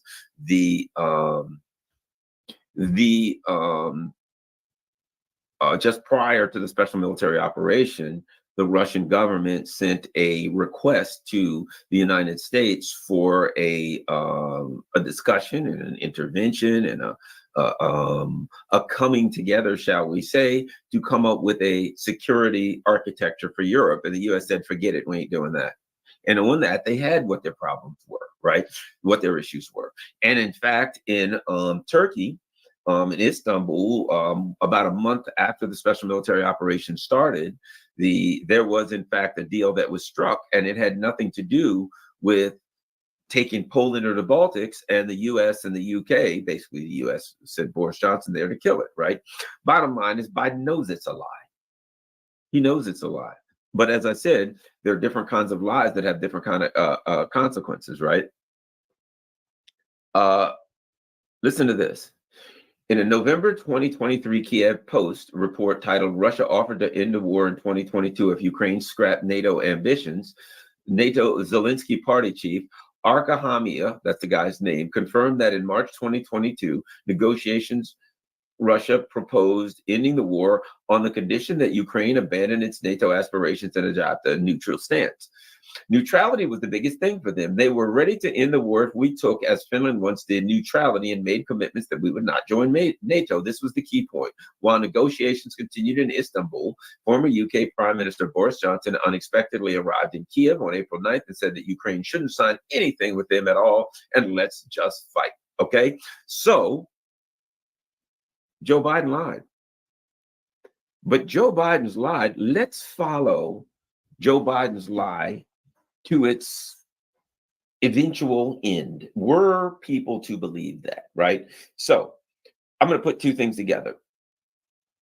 If Joe Biden was telling the truth, if people believe that, let's just say for the sake of argument, he was telling the truth. If Joe Biden was telling the truth, and in fact, the Russians were planning on, invading and attacking all of Europe and never stopping, and just perpetual war and destruction of Europe and all those kinds of things, that would mean that Europe and the US had to come together and go to war with Russia and inflict this, as they've said, the term they've said is a strategic defeat on Russia. Now, we also know that one of the things that recently the leader of Poland talked about, there was a meeting earlier in Europe with the same kind subject, and that was how to, as they call, decolonize Russia. In other words, break Russia into like 30 different regions, and then in the same way that they did with Africa after the 1864 conference, where they decided how they were going to break up Africa and split it amongst the Europeans. That was the plan for Russia. Right now, keep in mind something. There's one monkey wrench in that. The Russians have a nuclear doctrine which states that if you try to do that, we will kill you all. Every one of them will turn Europe into a nuclear wasteland, will turn the United States into a nuclear wasteland, which means, of course, they would be return fire and there would be no humans left on Earth. Which means what? Which means that the ultimate goal of NATO, the United States leadership, and the ruling elite in Europe, who are completely aligned with, one might argue, puppets for the Washington leadership, if they get what they, the term I like to use, even if you win, you lose. Here's the truth. If they were to get what they wanted, they would be dead. And so would the rest of them. If they said, we want to achieve a strategic defeat on Russia, which then entails their plan to break Russia up into many parts. But Russia has more nuclear weapons and, might I add, hypersonic delivery vehicles for these weapons. Russia's already said, they're saying, this is what we want to do. We want to achieve X. And Russia is saying, if you are about to achieve X, we will kill every one of you. Everyone dies. We know you're going to return fire with nukes, and we know we're going to die, but understand something. If you achieve X, you will all die. If you are a threat to the Russian, and people don't talk about this enough. People got to talk about this. That's something that should have been discussed in the debate, wherein the leader of your country is arguing that I want to achieve a goal. And if the leader of your country is able to achieve that goal, every human being on earth, which of course obviously includes all of the people in your country and the leader of your country, will be dead. All of them. Now, people are like, well, they'll have nuclear bunkers. Oh, really? Oh, I've always said, as it's been put in the past, in a nuclear exchange, in nuclear war, the living would envy the dead, right? So what? I'd rather, if I knew, it's nuclear war, I'd drive to downtown DC. I'd want to be at ground zero. Just fry me out. I ain't going to stick around. What for what? You get in here, you're going to die of nuclear fallout. You're in a bunker. Inevitably, there's going to be some of the people that come in the bunker will be contaminated. They may have nuclear fallout, dust on their clothes, whatever the case may be, right? So you're probably going to get some contamination. So there's going to be some nasty sicknesses inside. But not only that, you got to add this. Who the hell wants to do that? Who wants to live in a bunker until you die? You can never come out. We're in an underground bunker. Really? What are you going to do there? Well, our urine is reconstituted through filters and we drink it over and over again. Really? What about food? Powdered milk, powdered eggs, powdered this. When does this all end? It ends when we die. We can never get sun anymore, so vitamin D is out. If you get an illness, we don't really have a lot of ways to treat you. We don't have a lot of doctors or what have you. Oh, by the way, at some point, the cooks and security guards are going to get pissed and realize that you killed everybody they know and probably just go ahead and kill the politicians in there. So, hey, whoa, all go to the nuclear bunker. That's going to be a blast. No, thanks. I don't want to live in a nuclear bunker. I'd rather die in the first wave, right? But I say this to say that. I said all this to say that. Somebody said, I'll use the duck and cover. There we go. That's it. I'll go with it. Look, I got a desk right here. I'll duck under this desk and cover. I'll be fine. So I'm going to survive the nuclear blast. I don't know about you. At any rate, all jokes aside. So Joe Biden's lie is existential. Joe Biden's lie is a lie that says we must do something that will cause the end of humanity. Trump's lie is, hey, I'm the greatest, bestest, biggest, strongest, of all the best 4 years of ever that's been done. I'm the most handsome guy. I'm the greatest golfer. Well, Biden got him on that. Biden's got a 6 handicap, which suddenly changed to an 8 handicap. Biden's got a 6 handicap. And Trump's like, ooh, that's the biggest lie you told there, bro. And Biden's like, oh, he was like Maxwell Smart on the old movie Get Smart, right? Maxwell Smart would always do something like this. He'd be captured by Siegfried, and Siegfried would say, well, I'm going to kill you, Smart. You'll never get away with it, Siegfried, because they're on a boat. And Siegfried says, it's like, you'll never get away with it, Siegfried. We're surrounded by the 5th fleet, or the 6th fleet. Would you believe it? The 6th fleet. And then, of course, Siegfried would say, I find that hard to believe, Smart. And then Maxwell Smart would say, would you believe the 5th fleet? Siegfried would say, no. He'd say, would you believe a school of angry tuna? Enough. And he'd always say this, enough of your foolishness, Smart, right? So, Biden, I got a 6 handicap. And Trump's like, yeah, dude, you gotta be kidding me. Come on. And then Biden's like, okay, would you believe 8? He couldn't even keep track of his own life. But here's the thing about it. I've said this before. I don't hate on Biden because I'm a fisherman. So I ain't going to hate on Biden for lying about his golf game. Is any golfers here? Come on. How many guys know, their golf game always gets a little bit better in the off season? As I've said about fishermen, they catch a fish and he's like 3 pounds and he's like 24 inches long. And by the time, the story gets to their buddy, he was, 5 pounds and he was 34 inches long. He gains, a third. And a fish often gains weight and gets a lot longer when the fish story is being told. So let's face it, no fisherman or golfer is going to hate on another fisherman or golfer for lying about his game. That's the one thing I'll give Biden the benefit of the doubt with and say, hey, you lied about your golf game. It's kind of a manly thing to do. It's kind of what we do as guys. We lie, golf or fish. And, we were great athletes when we were younger. We used to fly through the air and slam dunk when we were on our high school team. We threw 10 touchdowns a game. We ran a 4.1 40. This guy thing. So I ain't hating on Biden for that lie. That was just a plain old fashioned guy's lie. Let's be okay with that one. Let's walk away with that one. Now, the one about nuclear war and extinction. Perhaps we could go in a different direction there, okay? So here's my point. If you put all the lies that Donald Trump told together, they probably are no more lies than Biden. And according to what I've seen from this so-called fact check, half of them weren't just bombastic hyperbole, not so much lies, and a couple of them weren't true. But at any rate, you put them all together, do they really equal an extinction level lie that says, hey guys, I'm going to lie to you about what Putin's trying to do. And if you believe that, that allows me to embark on a policy that will get you all dead. And me too, by the way. No problem with that. Now, there was another lie. Give me a second to find it. Well, and Ray even gets on, goes into President Putin's speech on June 14, where he talks about, they wanted diplomacy and things like that. So the Russians have recently said, we want to do diplomacy. They've said, look, we're just trying to get this threat off of our border. Can we get a threat off of our border? Stoltenberg came out and said why they did it a while back. I could probably find that if I look. I don't look real hard. But at any rate, here's my point. I ain't going to be much longer. I've been almost an hour. I'm not going to go into all of that. My point is this. Biden told another lie that was pretty massive.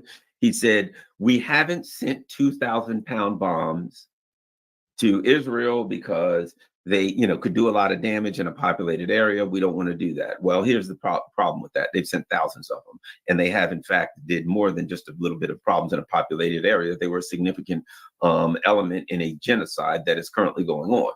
So here's my point. That Biden told 2 pretty nasty lies. And one of them implied this. We know that sending 2,000-pound bombs to be dropped on Gaza is going to kill a lot of civilians. And we didn't do it, but they did, which means they knowingly, and in fact, I would argue this, that could be used, that statement could be used in a prosecution against Joe Biden. You could use that to prosecute him. if you say the man can't say he didn't know that sending these 2,000-pound bombs would be part of a genocide. Let's listen to the statement here. Well, we didn't send 2,000-pound bombs because we killed a lot of civilians. Did you send 2,000? Did he send 2,000-pound bombs? Yeah, thousands of them. But he knew that it would be a very dangerous and a bad thing to drop in a populated area. He sent them by the thousands. He just lied and said he didn't. So Biden's two particular lies, one of them could be evidence in a trial, a genocide trial against him and other members of the party, of his regime. And the other one, if people believed it, could be the end of humanity. So I'm just saying the trope that Trump was some kind of an evil liar and that Biden was some kind of a kindly old gentleman who made a few errors, it doesn't make a lot of sense to me, to be quite frank.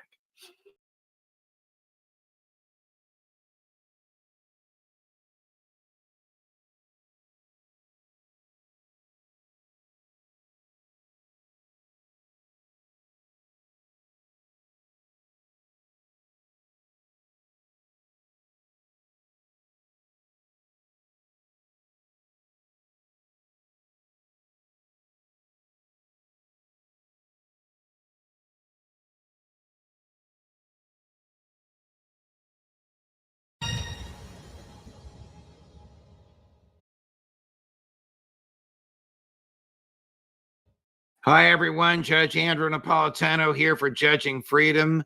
Today is Wednesday, July 3rd, 2024, the day before the 4th of July holiday weekend. Congressman Dennis Kucinich is my guest today. Congressman Kucinich, of course, is the youngest mayor of Cleveland in its history and a longtime member of the House of Representatives, where he was truly the conscience of the Constitution, something that for seeking to recapture his old congressional seat. Congressman Kucinich, it's a pleasure. Welcome back here, my dear friend. Thank you very much, Judge. Sure. I just want to say at the beginning, you and I met each other years ago when we were both working for Fox. And I've always been deeply impressed by your not only the depth of your constitutional knowledge, but your real commitment to freedom in the strictest sense. So it's such an honor for me to be on your show. Thank you so much. Well, thank you, Dennis. We do agree on a lot of things, not the least of which was we were both hired by Roger Ailes. So he saw the value in a progressive Democrat and a libertarian Republican, both working for him at the same time. Here we are agreeing on the central issues of the day: mass surveillance, war and peace. Let's start with war and peace. In all your years at Congress, you must have been banging your head against the wall. Why does Congress love war? Either by paying for it without declaring it, or by looking the other way when the president wages it, or by doing both?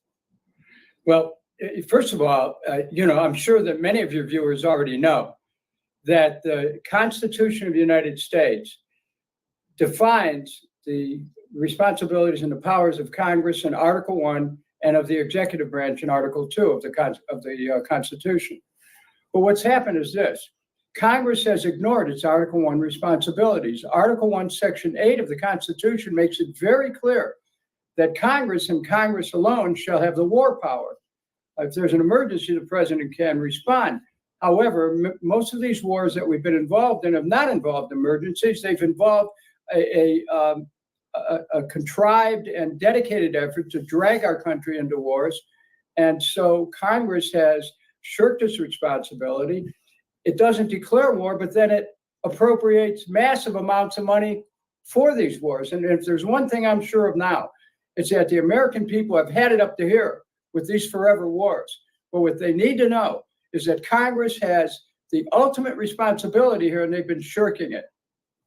I would argue, in accordance with your lines, that not only, in accordance with what you're saying, that not only does Congress declare war, but the president cannot fight any war he wants. We're not talking about the ships in New York Harbor from a foreign government about to attack. Of course, the president can do the right thing. We're not talking about George W. Bush asleep on 9/11. Of course, had he not been asleep, I don't mean literally asleep, of course, he could have stopped that before it happened.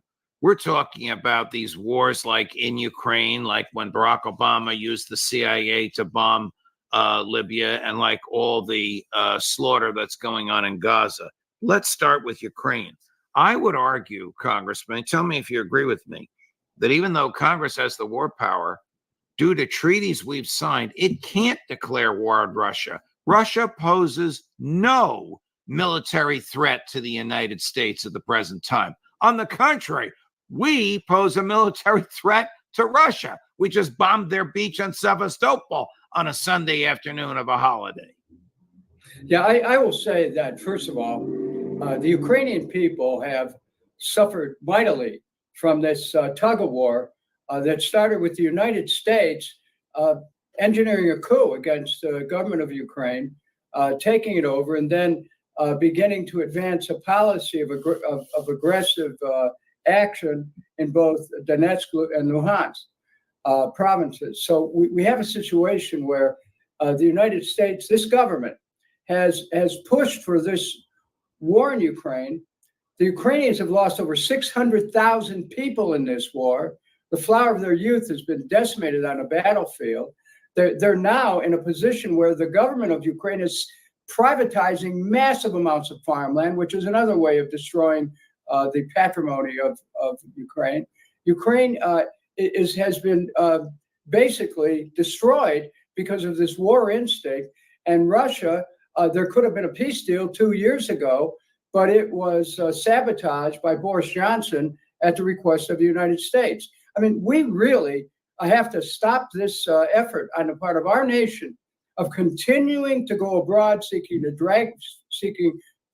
looking for dragons to slay, and we must stop spending all this money for these foreign wars. Judge, you know, since 9/11, America has spent upwards of $8 trillion on these forever wars, and that's almost a quarter of the existing national debt. So we're ruining our country by not paying attention to things here at home. How do you, as a member of Congress, let's say you return to Congress, which I dearly, dearly hope that you are, how do you, as an independent in the House of Representatives, man, there may be a tie in the House of Representatives, which would make you the most powerful person on Capitol Hill, Congressman Kucinich. I can only dream about that.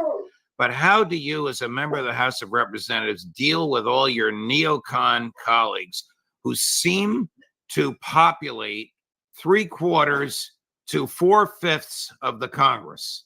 Look at the vote on the money going to Ukraine, Taiwan, and Israel. It was overwhelming.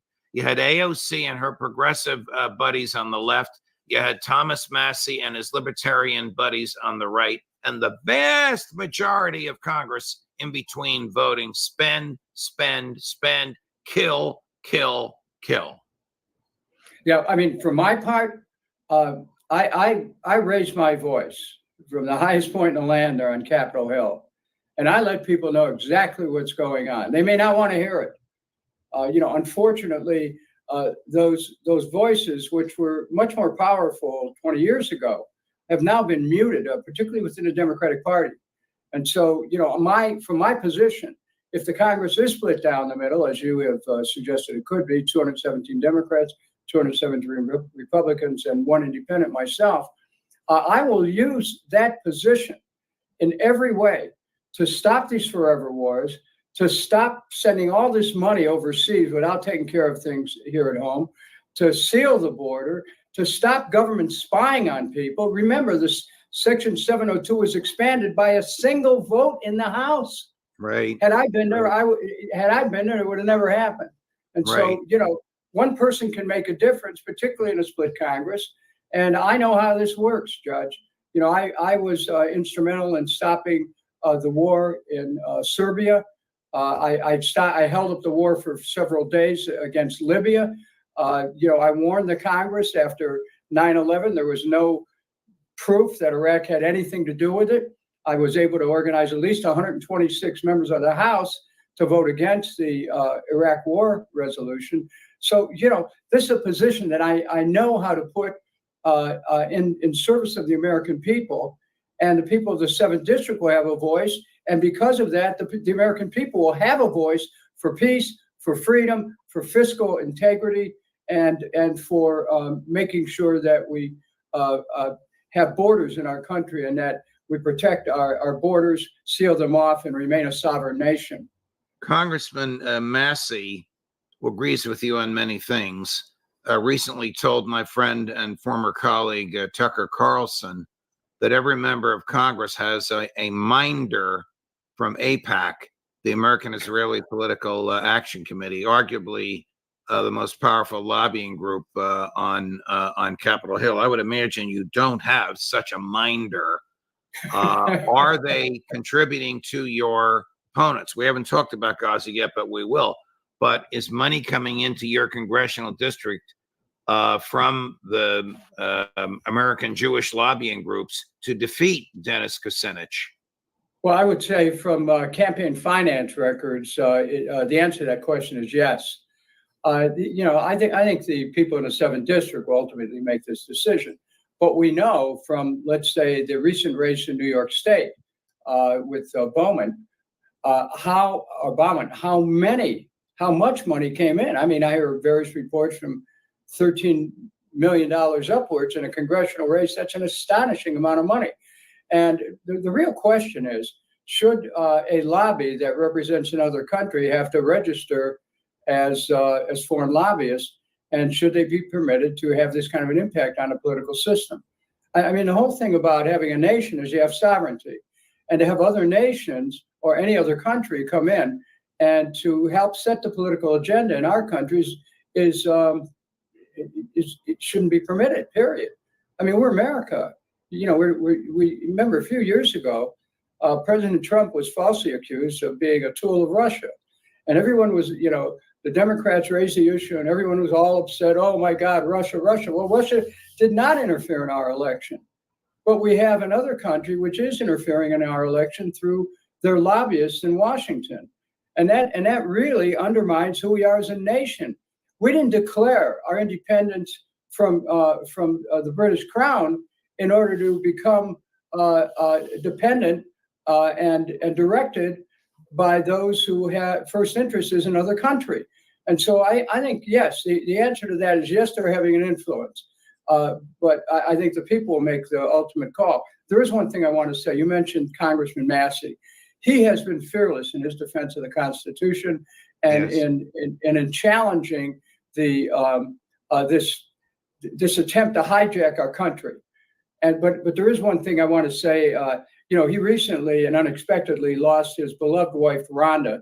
And I just want to offer on behalf of our constituents here and people who love Congressman Massey from all over the country, our sincerest sympathies.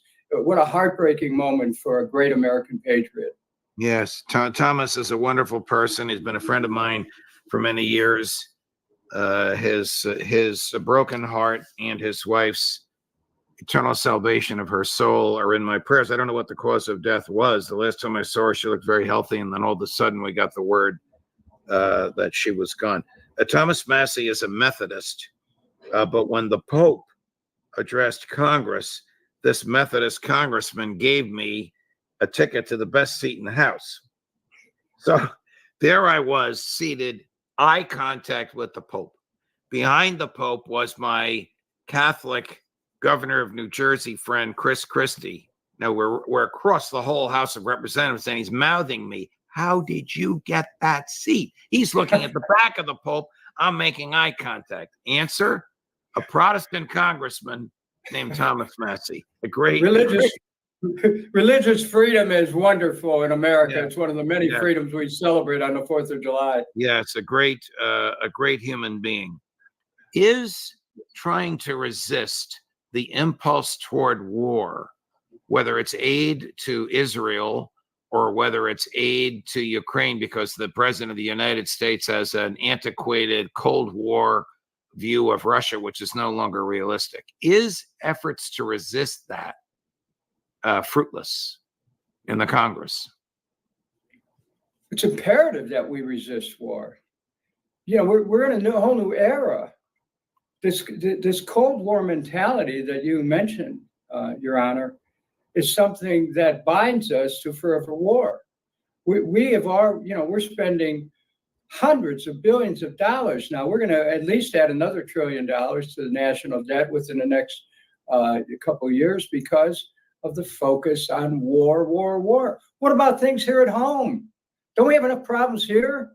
I talk to people who are struggling with their mortgages, with their rent, with the cost of energy, with the cost of healthcare and food and education for their children and childcare, on. And their government's looking over here and not paying any attention to what the needs of the people are in America. I say, take care of things here at home. Quit going around the world looking for dragons to slay. Quit spending the hard-earned tax dollars of the American people in these forever wars. Stop it.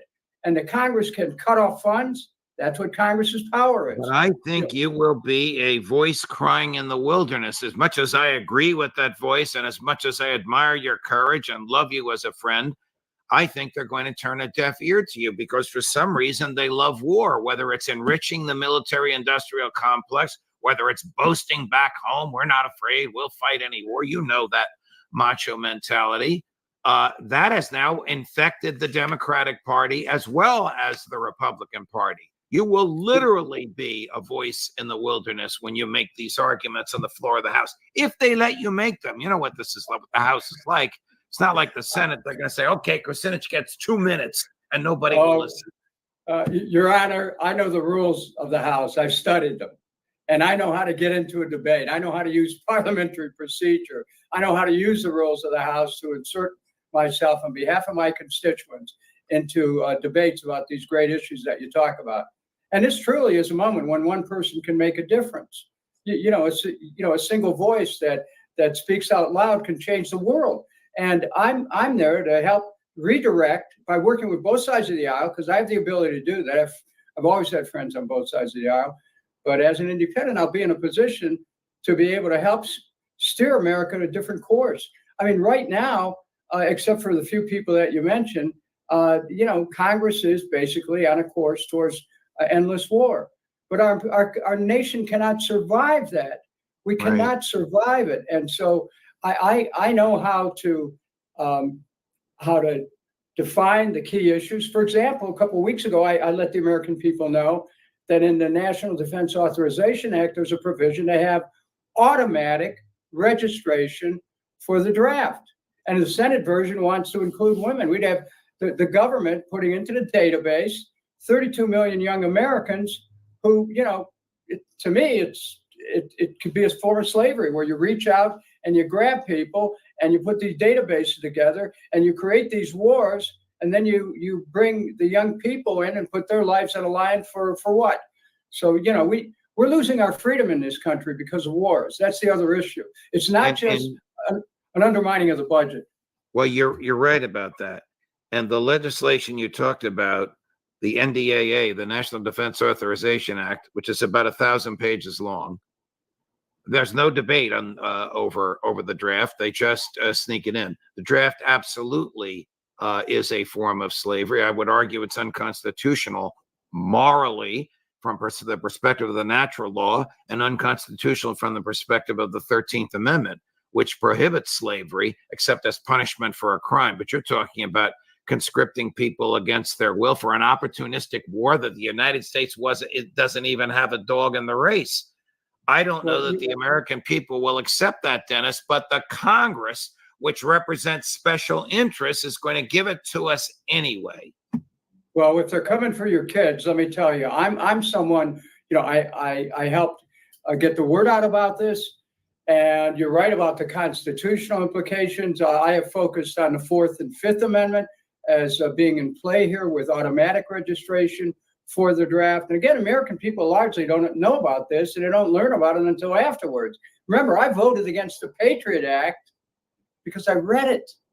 Right. And most members didn't even read it because they swapped the bill out at the last minute.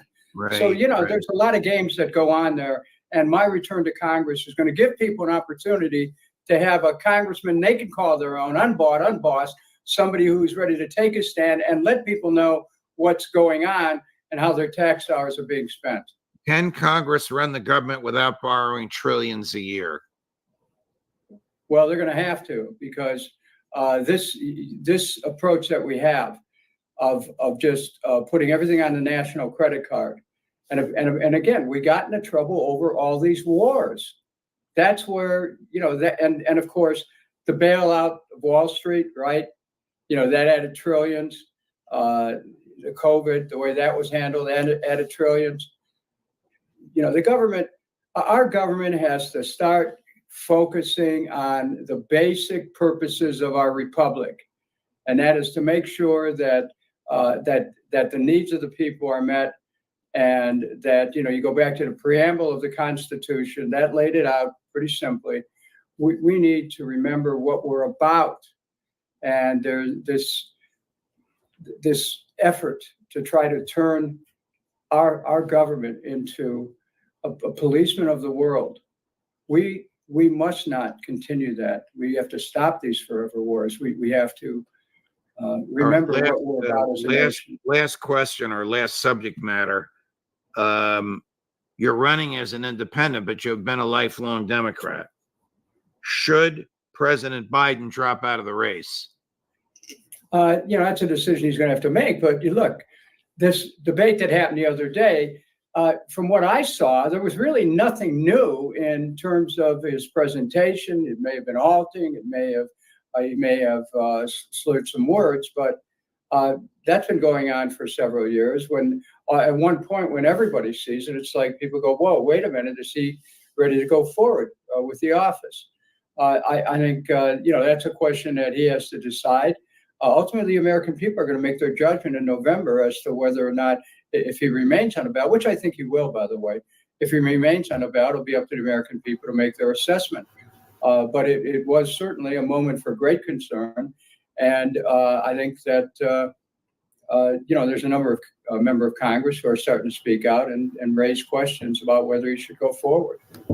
As we came to air, the New York Times is reporting that apparently he has told a close friend, unidentified, of course, in the Times, that he's having second thoughts about staying in the race. We'll see where this, how this developing story ends up. Congressman Kucinich, it's always a pleasure.